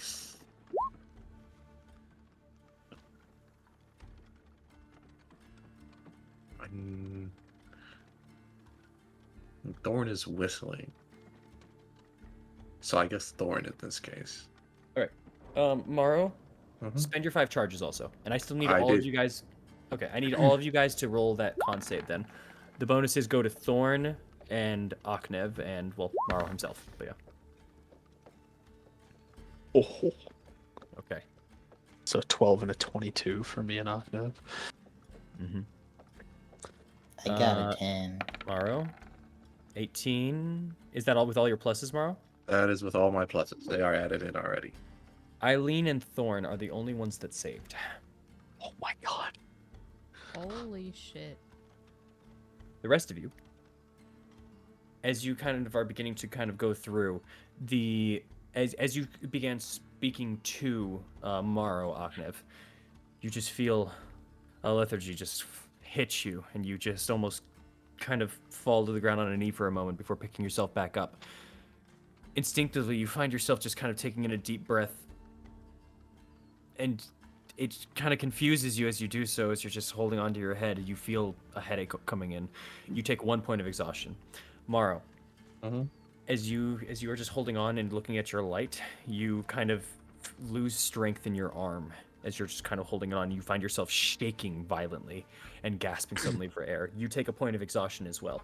Amaris, as you're banging on through, and one of the sounds just sounds you actually had thunder strike next to you. Your head pulses for a moment. You take a point of exhaustion. Oh, Bad idea, maybe? This is Probably. not a good idea. We need to go back. okay, hold on. Bro, that's an exhaustion. I understand. We're still good. Fuck it then. We ball, we ball. Running. We start balling when our movement speed starts, You- starts going down to half. Then we start retreating. I'm just gonna Then we start bawling, like crying. Okay. run. So as you start running, guys start trying to go, you finally lose. If you cannot see within 3 feet of you guys, but you are kind of going in a direction and just kind of hoping and going through. Eileen, you don't have that same effect. You are looking through. You are seeing these people. You are able to perceive and hear them a little better, but you're not aware of that currently at this moment. As you are just continuing onwards, looking behind you. But as you look at them looking behind you, looking forward though, you don't see that town anymore. It is near impossible to see it. It's almost as if it was an illusionary thing, just kind of a layered image or a picture. If you've ever seen one of those where it's like in a glass piece and it's just kind of set like a 2D, like plane as you continue onwards. But your friends seem to be continuing on forward. Are you continuing forward as well? I'm not running. You're not running. You're walking. Yeah. Okay, good. I'll say. Yeah. Go ahead. Could I wait until like one of them is like somewhat nearby me? Sure. Easily enough. Octave and Thorn are both kind of equally coming towards you. Okay. I'll When I wait. was running, Mr. DM, Mara was nowhere near me, or You saw kind of the shadows for a moment, but after the 5 feet, you guys have lost vision of each other. You can like if your hand is outstretched for you, you lose it. You can't see it. I gotta think of something.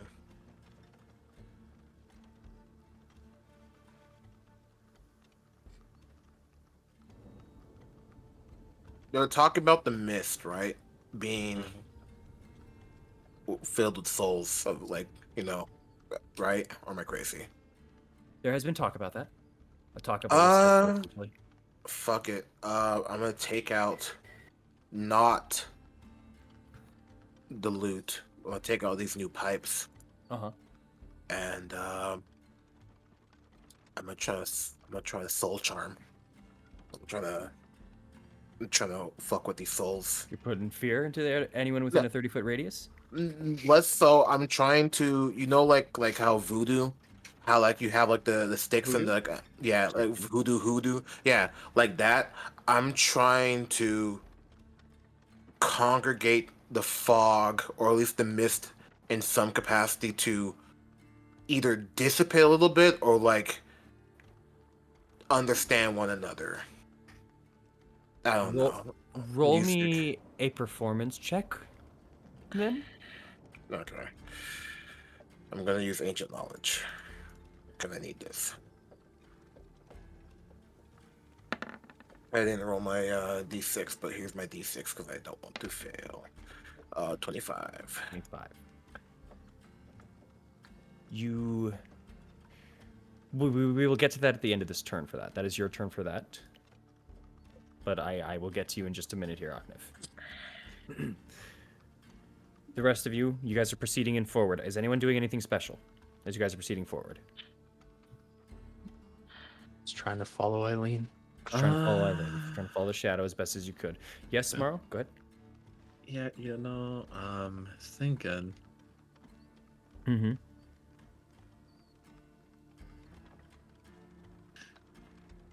Yeah. Okay. No. Got it. No. I'm curious about one thing though. Mhm.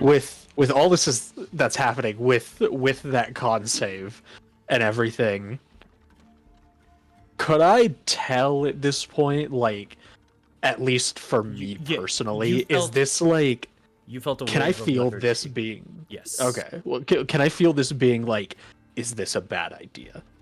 Like, can I gather that from this? So, like, can this come more as like, is something trying to push us away, or is this like an obstacle into something? You don't see any... I can't tell you if this is good or bad. You don't see anything around you. You were feeling kind of a suffocation and a lethargy and an exhaustion that you just barely shook off as you were kind of walking forward. You felt it and you barely shook it off with your body, like in your own constitution and stuff. This is like the OG first time we got sucked in by the fog. Yeah. This is bad. But that time, that made us go unconscious. Though we didn't get exhausted. We straight up were just passed out. But this is even worse. Yeah, that's what I'm trying to fucking figure out. Is this like, do we keep going? Or do we turn Probably, around? probably not. I think we turn around, but like, fuck it. We ball. Go a little bit further and then see what happens. But Okay. And if Eileen, it comes through, I'm gonna turn the fuck around. Eileen, you were waiting for somebody. The closest to you would be Thorn and Oknev. What are you doing? I'll wait until like I actually see them. Let's see how they're They- doing. They both kind of arrive over to you. You can immediately see Oknev's eyes are kind of drooping a little bit as he's kind of going through, and you see him begin to try playing something into the mists here. And you can just hear a very faintly haunting little aura coming from Oknev. And the rest of them are all pushing forward. None of them are making direct eye contact with you, almost as if they're missing you. And I'll have you actually roll an investigation or an insight check for me Okay. as that's happening. 13. Yeah, they're definitely not even looking at you, but not even in a disregard. They didn't side-eye you or anything. They just don't seem to see you much. Could I stand in front of one of them at random? Who? The closest one is Oknev. I'll stand in front of him. Okay. Oknev, as you're playing, two things of note. You begin playing, kind of keeping this hauntingness to you. You're just trying to at least, like, make a connection that's somewhat with the spirits of this mist. And you just feel kind of a push to your right a little bit. Then to your left, and then above you. and you feel something is almost tagged along with you as you're going. Do you look at what it is? Shit, I read mythology. No, fuck that. I'm gonna keep playing though. They can tag along all they want. Smart man. As you continue on forward, you hit something suddenly. You saw it for half a second. It was pink, and you stop the music, and you feel whoosh, these things fly off of you. Hey, hold up. I'm not gonna stop the music. Well, fair enough. There's just like a small moment, essentially, as you just kind of continue playing on, and as briefly as he runs into you, by the way, Eileen, and then he kind of moves back for a moment, kind of a little like, what just happened, like what I just hit. Everyone again, roll me a Constitution saving throw. Yeah. I didn't get to do anything. Oh, I'm sorry. What did you want to do? What did you want to do? I wanted to see if I can, like, since I can't see anyone, I want to see if I could try to listen out for any sort of Make me a perception check. footsteps. Mar's still close enough, right? So that's a 28. Well, you did walk ahead, but okay. Yeah, I'll allow it. I'll allow it. Okay. Because Morrow said he was going forward. As long as Morrow said he was going forward, then sure. I'm not changing directions at this Yeah, because you point. guys need to be within 10 feet of each other. Oh, Because that Octave tease. was stopped teasing there too. So Octave gets a plus what? +4. Plus 4. And Eileen did stop, so I guess she would be in there too. So plus 4 to the both of you guys. And me. Oh, and you. Morrow? Should I? This- Yeah? No, because I have an inspiration. I would use it. It's up to you. I feel like, should I use it? That or die. This might be the moment we decide to fucking turn back around. I think this might be an Eileen only journey. I'll save it. I'll save it. With but that man, aura, Morrow barely saves you two as you barely make the DC. Also, Eileen, you have advantage on these, actually. Oh, Yes. I'll. When I ask for I'll these roll ones, you have again. advantage. I apologize. Did a 21 let me at least? Okay. 21 did, yes. Because they hit 20 with theirs. They just barely Twen- made it. It seems 20 the to DC is DC. 20. Well, no, not for DC. This is for perception to kind of to listen Oh, out. I for. apologize. You were correct. That's right. That's what you were looking at. As you were just kind of listening out, you hear kind of a haunting tune and a familiar rattling that you remember hearing from Aknev. So you kind of hear that a little bit in the distance, and you can kind of follow that direction if you wish. Okay. Yeah, and now I shall make the Now make your con save, yes, please. con save. If you're near. Hold on. You were heading in that direction. Morrow is behind. I will say because Morrow essentially here is in the middle of you all, kind of at this point. So I'll add the +4 to that as well. True hero. So Mars, you barely just save. As all of you guys are kind of running in here, Morrow, you take another point of exhaustion. Your speed is halved. No.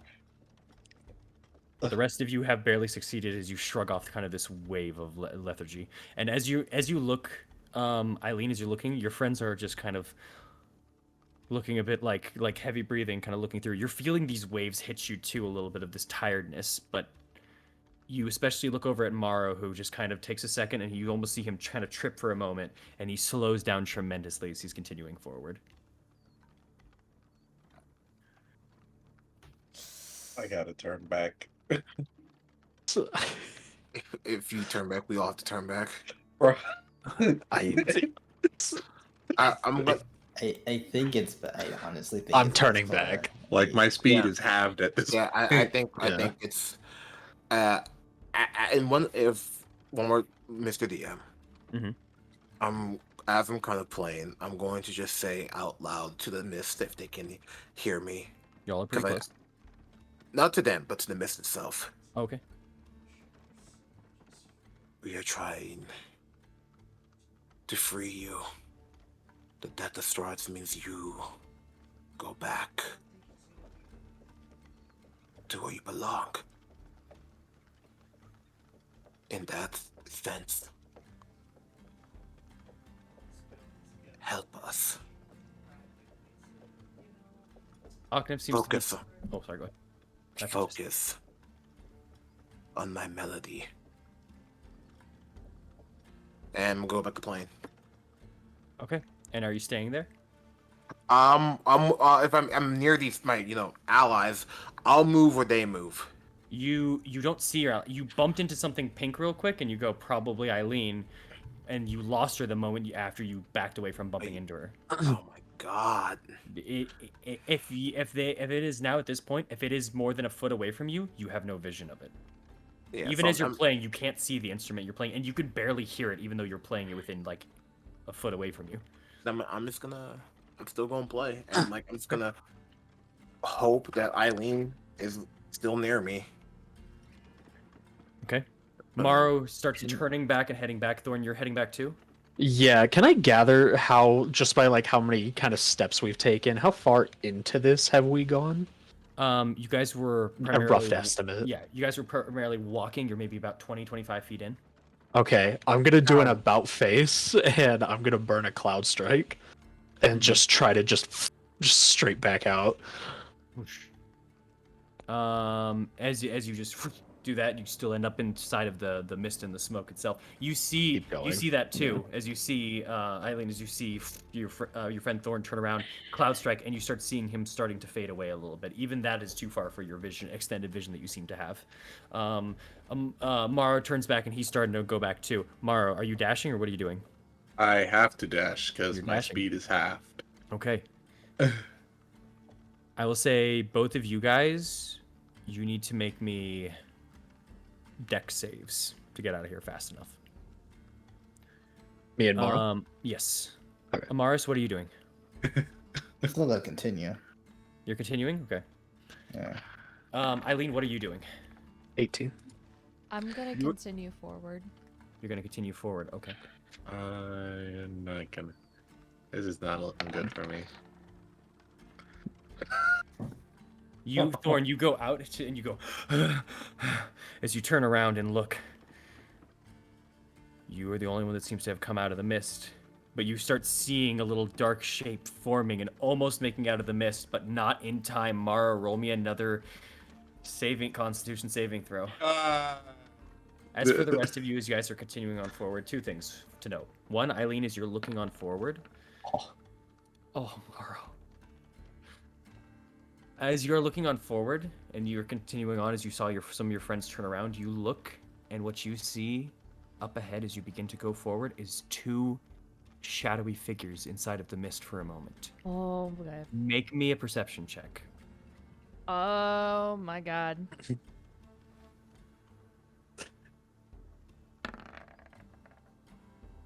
14. It's so hard to make out details as the mist, it seems to be obscuring these figures, as it seems to almost be circulating the air, but you can just barely make out hues. Purple, orange, black, brown. That's all you can see. But you see two figures. I'm going towards them. Okay, you're going towards them. Amaris, you start heading forward. Aknev, you are playing one last, you're not playing. You give out this speech. You give out your way to talk to these spirits. Give me a persuasion check, Aknev.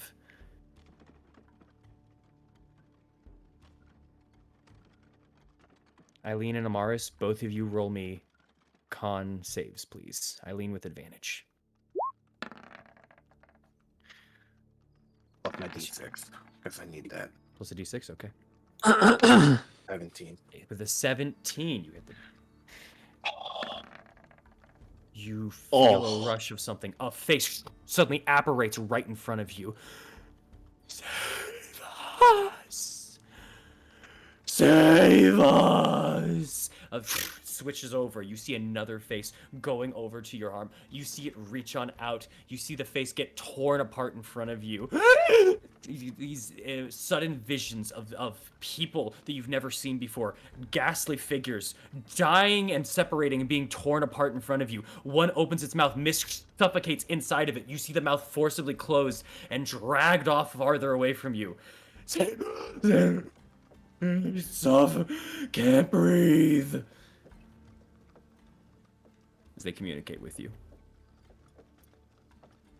I need you to roll me a con save, but with advantage, as you have called the spirits to take your place in your suffering in your moment in this exact instance. Can I ask something, Mr. DM? What do you want to know, my friend? For Mod, what the fuck? Help! Do something! Are you saying that? Yes! Get out of here! I can't breathe. No! Oh wow! Pumpernickel this 22. You is do not take the point of exhaustion. Amaris and Eileen, you take a point of exhaustion. Amaris, you're at 2 points. Oh my! I'm a, I'm a, I'm a turn back, but I'm gonna take this flute as I'm gonna play my fucking heart out trying to get them to follow me. In the most desperate, like, getting out as best as you can. Exactly. And So- like, Yeah. this is really fucked up. I know this probably won't help, but I'm gonna use. I don't know if you let me. I want to use Bard Inspiration to almost whisper dark, something darker, as in, if you want freedom, stick to me. You know you have to. And I'm trying to, pull a little, Aki Veki real quick, if that can help. I don't know. I just want to Okay. try. Yeah. Make me a performance check for that one. Okay. Amaris, you said you were turning back? Or did I make that for Oknev? I apologize. I don't mean to speak for you. Akno said to turn your back. Okay. What are you doing, Amaris? Okay. bro. Let me get out. So, we're about to see, Maro. You have disadvantage on attack rolls and saving throws currently, Maro. Actually, You're close to me, man. I might be able to drag you out if you don't make it out this next time, but I don't know what's gonna happen to Michael and Lily. Okay, leave all. I'm gonna try. I'm gonna keep pushing. You're trying to push Boy, forward. you're different. Okay. Yeah. You're trying to keep pushing. I got it. Understood. Would I ran into the middle? I don't know. Who fucking cares? Never mind. Probably Rest not, in in peace, all honesty. Mars. Rest Maybe. in We'll peace, see. Mars.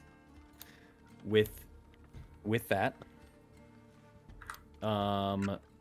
Eileen, Yes. as you kind of see them, you almost immediately gasp, forcing in and gaining that point for a moment. You suddenly feel a little weak. Your vision blurs for a moment as you continue on forward just for a second. But you see these figures, and these two figures don't seem to be just standing, but also be slowly walking towards you at the same time. They seem to be trying to meet you. I'm gonna continue forward. You're going to continue forward. Amaris, you're doing the same? Yeah. Okay. As you both go, Eileen, you, the only one having vision here, you look outwards, and you see, currently, these two figures are both women. Slightly different in nature, in clothing and heights, but with very, very similar facial structures. One is a fairly tall set woman with beautiful auburn orangish kind of hair flowing downwards in a beautiful extravagant purple gown with puffed out set shoulders, extended see-through kind of blouse tiered set onto the wrists, and they look like the pinnacle of both elegance and kindness at the same time. And they look at you with a very sad smile.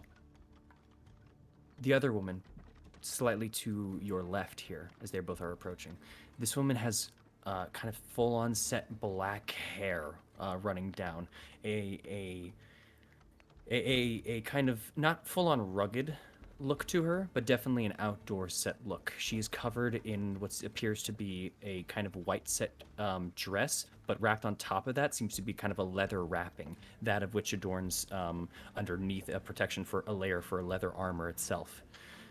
She's wearing kind of well-set pants and boots at the bottom. They're a little bit stained.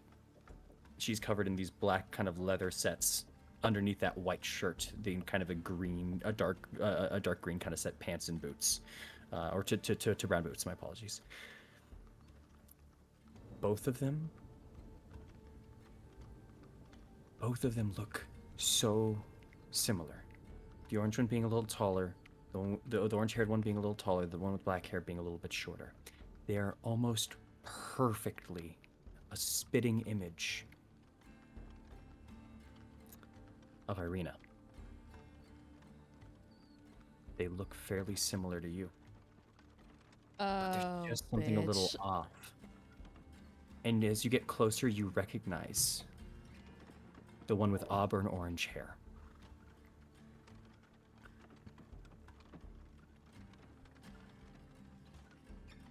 You've seen them before in a portrait inside of Castle Ravenloft. Oh, fuck. Okay. And they both approach you. They're about 10 feet away before the one with auburn hair or auburn orange hair reaches out to you forward. What do you I'll- wish to do? I'll reach out to her. You reach out and go to grab her hand. Mm-hmm. Aknev, you are turning back. Your performance was that. And as you go through, you don't feel any bobbles. You don't feel anyone catching you. Nothing in those regards. And you're just running out. You're doing your best to get on out of there.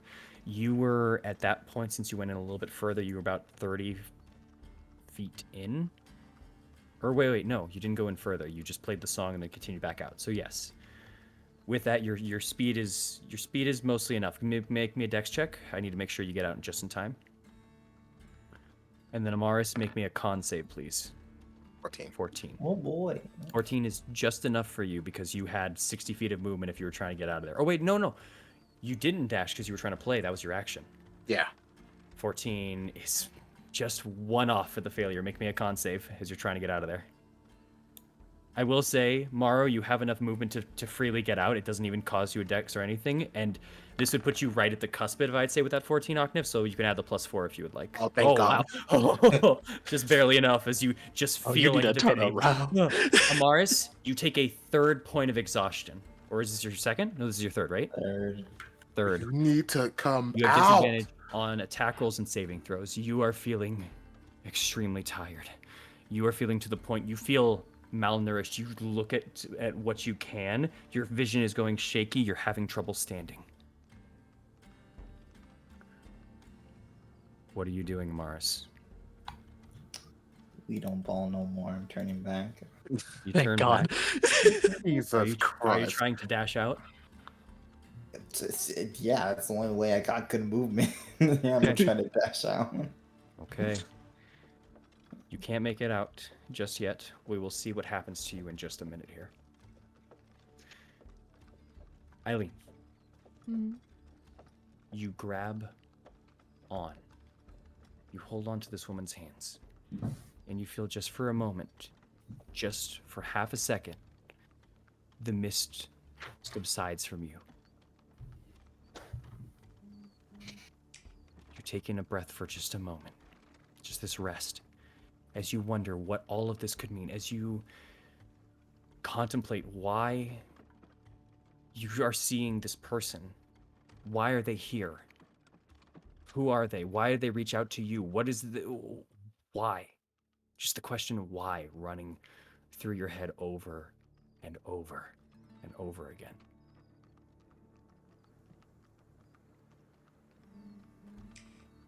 They grab you and hold you in to a hug.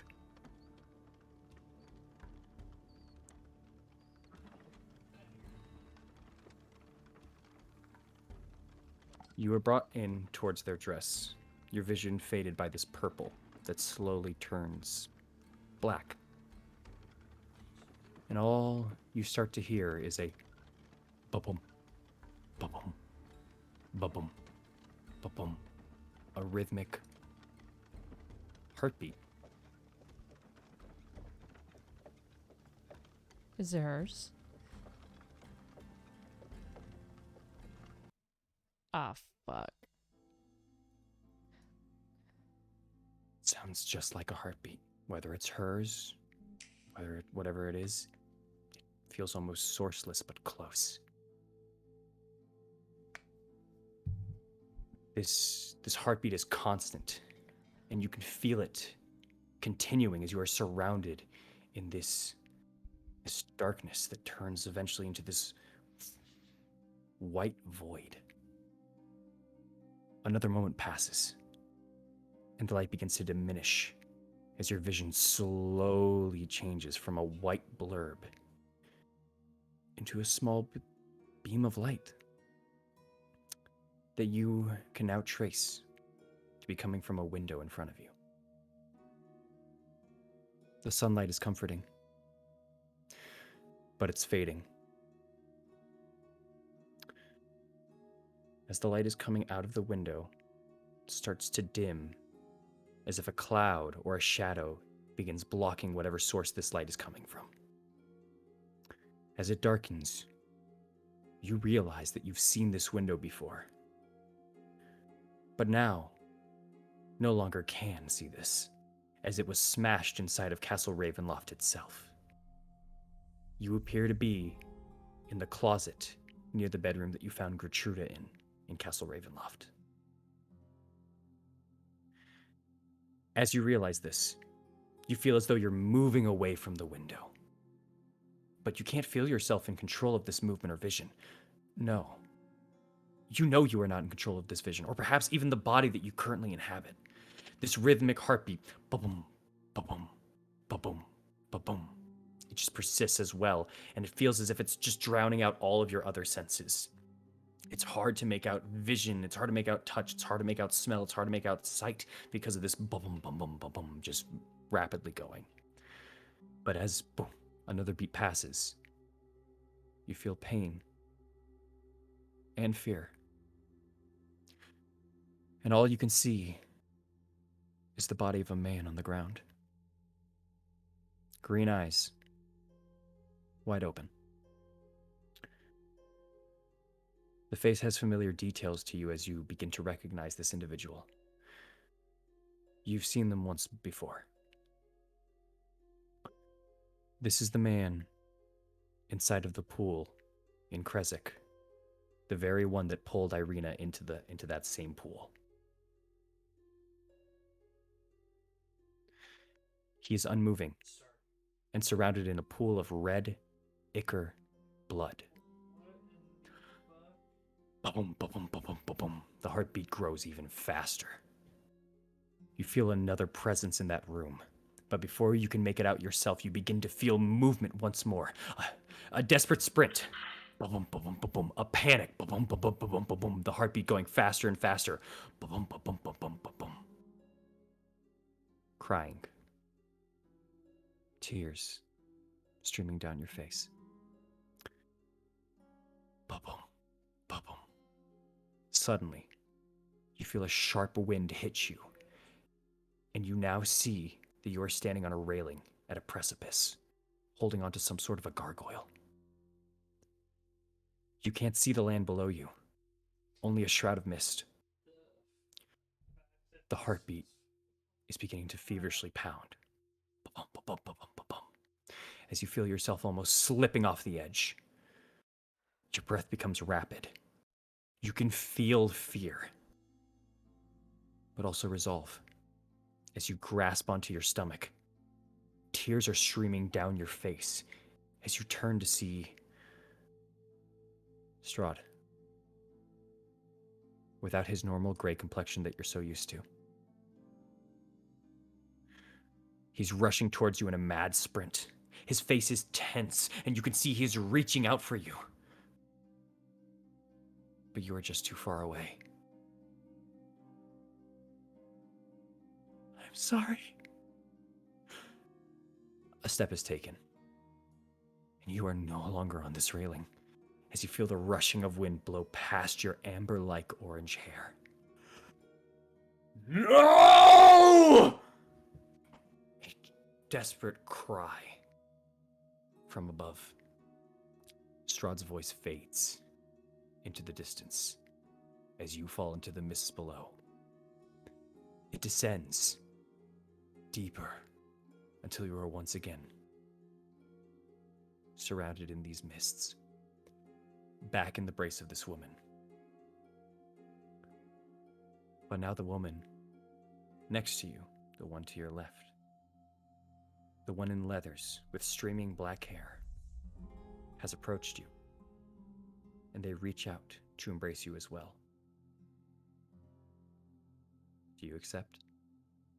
Dude, Eileen is now like crying with this woman and just looks at this woman and I guess just reaches out to her. Oh god, this is so fucked up. Make me a con save with advantage.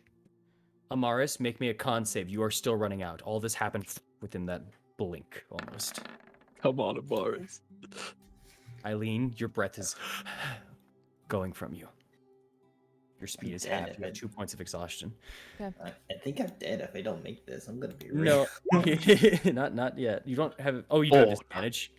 Yeah, disadvantage. Yeah, which your hit point means- maximum is halved. That's your 4th point of exhaustion, correct? Yeah, hit point maximum half. It's fine that your movement gets reduced to 0. You are still running out. You don't see the end just yet. Are you still running out, Amaris? Yeah, I'm still dashing. Got it. Make me a dexterity saving throw. Like I'm gonna make it those. Actually have to savor going back in.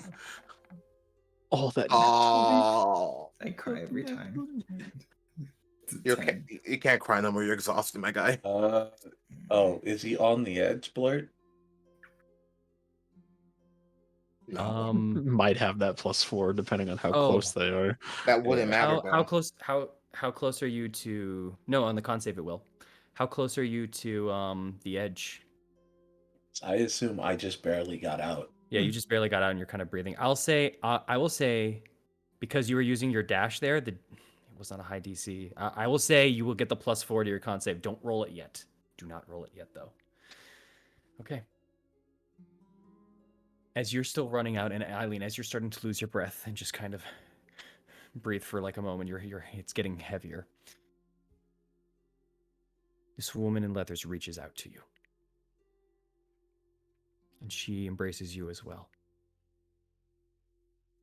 As she joins in, you feel a rush in your head. Similar to a moment ago, your vision is taken as you once again see just white. No longer are you surrounded by this immense, overbearing heartbeat, but your senses feel muted in some capacity. It's a completely different feeling.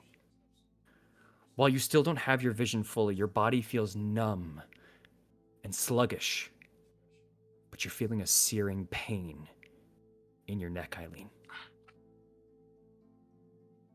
Whenever you seem to try to think, act, or move, everything just gets a little cloudy, as it all directs back to the pain you feel in your neck currently. The white begins to fade, and you begin to start making out splotches of gray. You're lying down and facing a shrouded sky that is oppressing the sun from shining onto this land. 2 figures loom above you, at both of your sides. It slowly becomes clear that the figure to your right is adorned in vestments and brown cloths. He seems to be saying some words, but they're becoming muddled before reaching your ears. That is not what strikes you about this figure, however. The most jarring thing is that this individual has extreme similarities to that of Father Donovich. Oh, you fucking cuck. I'm sorry.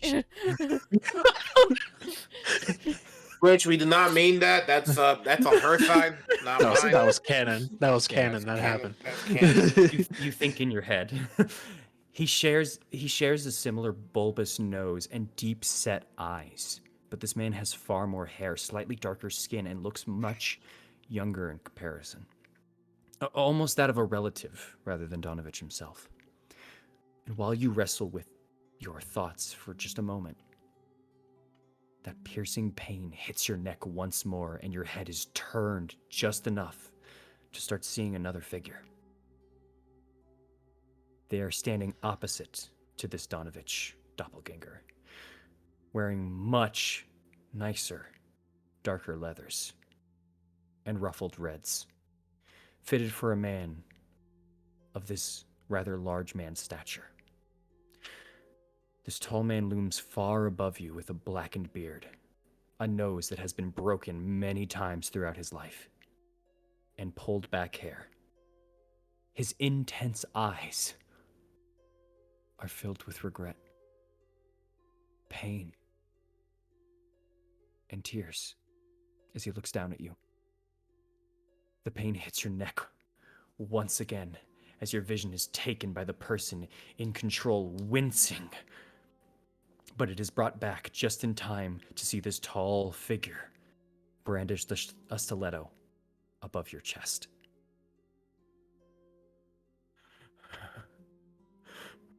Forgive me, Marina. I will be quick.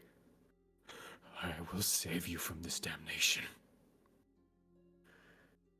With those final words, he plunges the stiletto into your chest, and the pain you felt with your neck is accompanied by this puncturing. It is hard to tell which one burns more.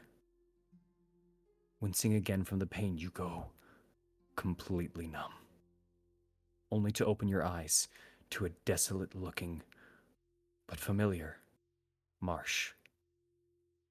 What your vision can muster is about a 15-foot or so wide trees surrounding an area my apologies, a 15-foot wide kind of set tree surrounding an area that you are in currently. While the ground below you is muddied and drowned, you are jettisoned forward through the marsh towards a piece of land, breaching the marsh, refusing to drown. You pass a broken iron fence as the mist begins to reveal more and more to you. You catch glimpses of what seems to be statues resembling a humanoid.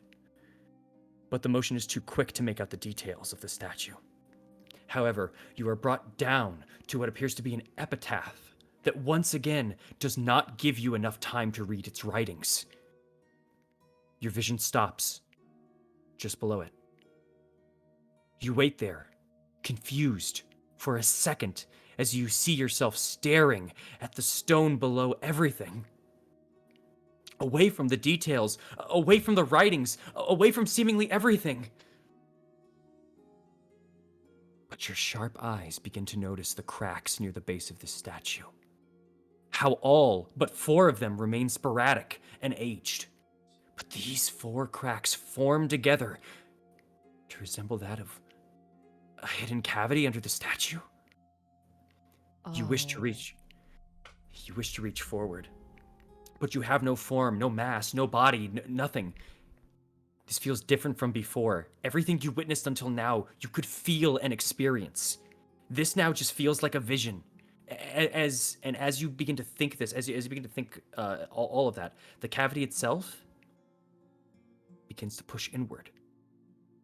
And as it presses inward, before beginning to come back outwards towards you, excited and curious, your mind races. You look with bated breath as it is stolen from you as white light shimmers once more in front of you before you are able to see what is inside the cavity. This moment taken from you, you open your eyes once more to be released from this embrace of these 2 women. They look at you with worry and hope, but begin letting you go. Your thoughts are still your own, but 2 things race in your mind. The urge to figure out what is in the cavity of that statue and where it is. And the second thing, you need to get out of this mist. As you are feeling the tiring, lasting effects of it, as you just kind of hold on for a moment, you look at these 2 women. They are looking at you once again. Sad and almost longing. What do you do? Eileen will just look at them, probably dried up tears, and just very softly and very rushedly and sincerely just say, "Thank you," as she sprints out of the mist. Running out. Your speed is halved. You're tired. You look out in the distance. You see Amaris attempting to kind of go through. She's running out. She's trying her best to get out of the mist. Amaris, I need you to do roll me a con saving throw, please. So I'm out now, or You are out. Did I not say you're out? I no? apologize. You didn't. You rolled just on out of there, just in time, kind of catching yourself. You feel yourself like you let yourself lay onto the grass. You are tired extremely. Also, Thorn, as kind of the one that has gotten the most breath and still the least exhausted, you look out and you see currently the light now, sunlight is now shining from Maro's amulet. You guys are now lit with the sunlight. Oh, Amaris. it was the mist was just like clouding it. So, question. It seems there is a difference between the mist at the walls and the mist here. Question, yes, Clip? Interesting. Because I was gonna ask this, I kind of look back. Do I see anyone coming out?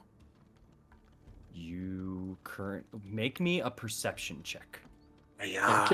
Can I too, actually? Because I will if allow it, I Amaris will. like falls down, like I Yeah, want to I'll- be able to help. I have an idea. I can't roll today. Neither can I. Amaris, running, desperately going through. You're beginning to see more of yourself. You breathe once more. As you lean out forward, you collapse. You're desperately trying to get into air. You have hit stage 5 levels, man. exhaustion. It's okay. I got this. Eileen, as you turn You around, can't you move, start can running, you? and you look, you see Amaris collapse merely 8 feet or so away from the edge of this place. You start trying to run forward. You yourself are already exhausted. You're at half speed. You're desperately trying to go. You're maybe 60 feet or so into this. Two things. As you're running, and as you're desperately trying to go, you feel all this lethargy. You feel this tiredness, but you also almost feel weightless as you're running. I need you to roll me a con saving throw, please. Normal roll? Advantage. Michael, why don't you dimension door? Like what? Did you say Michael the Dimension Door? You have 3 points of exhaustion, Eileen. As you're just desperately trying and running through, you feel that weightlessness kind of rushing and pulling you up, and you feel that weightlessness carry you almost. As you're dashing out, instead of at half speed to 30, you for some reason make it 50 feet out. You're right next to Amaris. Get Can her. I try to get her out? You can absolutely try. Amaris, are you doing anything as well or no? You currently have a 0 in movement speed. You are collapsed onto the ground as you're looking forward. Yeah, I'm trying to do my best to look to see if I got some. Don't look like I got nothing. So I'm just gonna try to. If my legs don't work, I'm gonna try to see if my arms work. I'm gonna just try to crawl out using upper arm strength. You feel no power in your arms. You're on the ground. Lack of breath, lack of air, lack of energy. You can barely move your fingertips as you grip your best as you can onto the ground and start trying to claw any way forward. You move maybe an inch or two, and that is just the stubbornness and the anger and the focus, all of your last energy to push you forth. Eileen, what are you doing as you are about 5 feet behind Amaris? I'm gonna rush up to her and try to get her out of there. Okay. I will ask you then. You're grabbing her and pulling her out? Mm-hmm. Roll me athletics. I'm at 3, so that's with disadvantage, right? Ability check, yes. Disadvantage athletics. Oh boy. We can't go in to like get her to like. You don't in. see her. You don't. You guys do not see her. You guys don't see her. That's you the don't see any of her. problem. No, I mean like we can't go back in to You like wish to? try to find her. Do you wish to? I I'm would. think- I'm I'm not hurt thinking- at all. I'm thinking about it. I don't have a single point of exhaustion. Yeah, I'd go Well, back in to try to find I will allow Amaris. it. I will allow it. Roll Okay. me perception or investigation. I'll do perception. 12. This is disadvantage because you have. Oh, you don't have a single point of exhaustion. Oh, you don't. No, I don't have a single one. I passed Okay. every save. As you are looking through, you see currently. You see barely. I guess because yeah, within 5 feet. Yeah, you see barely a shadowy figure pulling something on the ground. As best as it can, but it's looking like they're I too go. heavy. I go to help Okay. as much as I can. Roll me athletics. This is the last check I will allow. 27. As you both, as Eileen, as you're just still, from everything that just happened to you, the tears streaking down, Amaris is just laying on the ground as you're pulling her. You're watching her expire. You're too late. You cannot make it. You can't go through as Thorn pops out from the other side of this curtain of fog. He looks as if he's almost holding his breath. He looks around, and then he looks over towards you, the both of you. Before he rushes, grabs onto Amaris on the ground and you all, and he kicks backwards, pulling both of you guys out. Just in time. No additional check for you guys. Holy shit. As you all Alright, jump out of the mist. bro. Holy shit. I don't. As you We need to all go back. lay there for a moment, gathering your breath and such. As you have these points of exhaustion on all of you, Except Thor. Except except me. for Thorn, you take a moment to even figure out what happened. And as you are pulling, Eileen, you pull, you still feel this weightlessness. You pull to help Amaris get out of there. Thorn basically guiding you through it. Thank God he was here. You pull and let go. And you go backwards and up. The bottom of where Eileen is currently standing, the mist has extended outwards, and she seems to be standing upon it. As you all lie there tired, as Eileen now floats up above, we're going to end session right there. Bitch, what? What the fuck? You ain't got me like SpongeBob, Eileen right? is Nah, nah. ascending. You guys, Amaris almost died and Eileen became a god. Great. here you all go. There's a next piece of the puzzle. There you go. And Eileen, here is one of your things.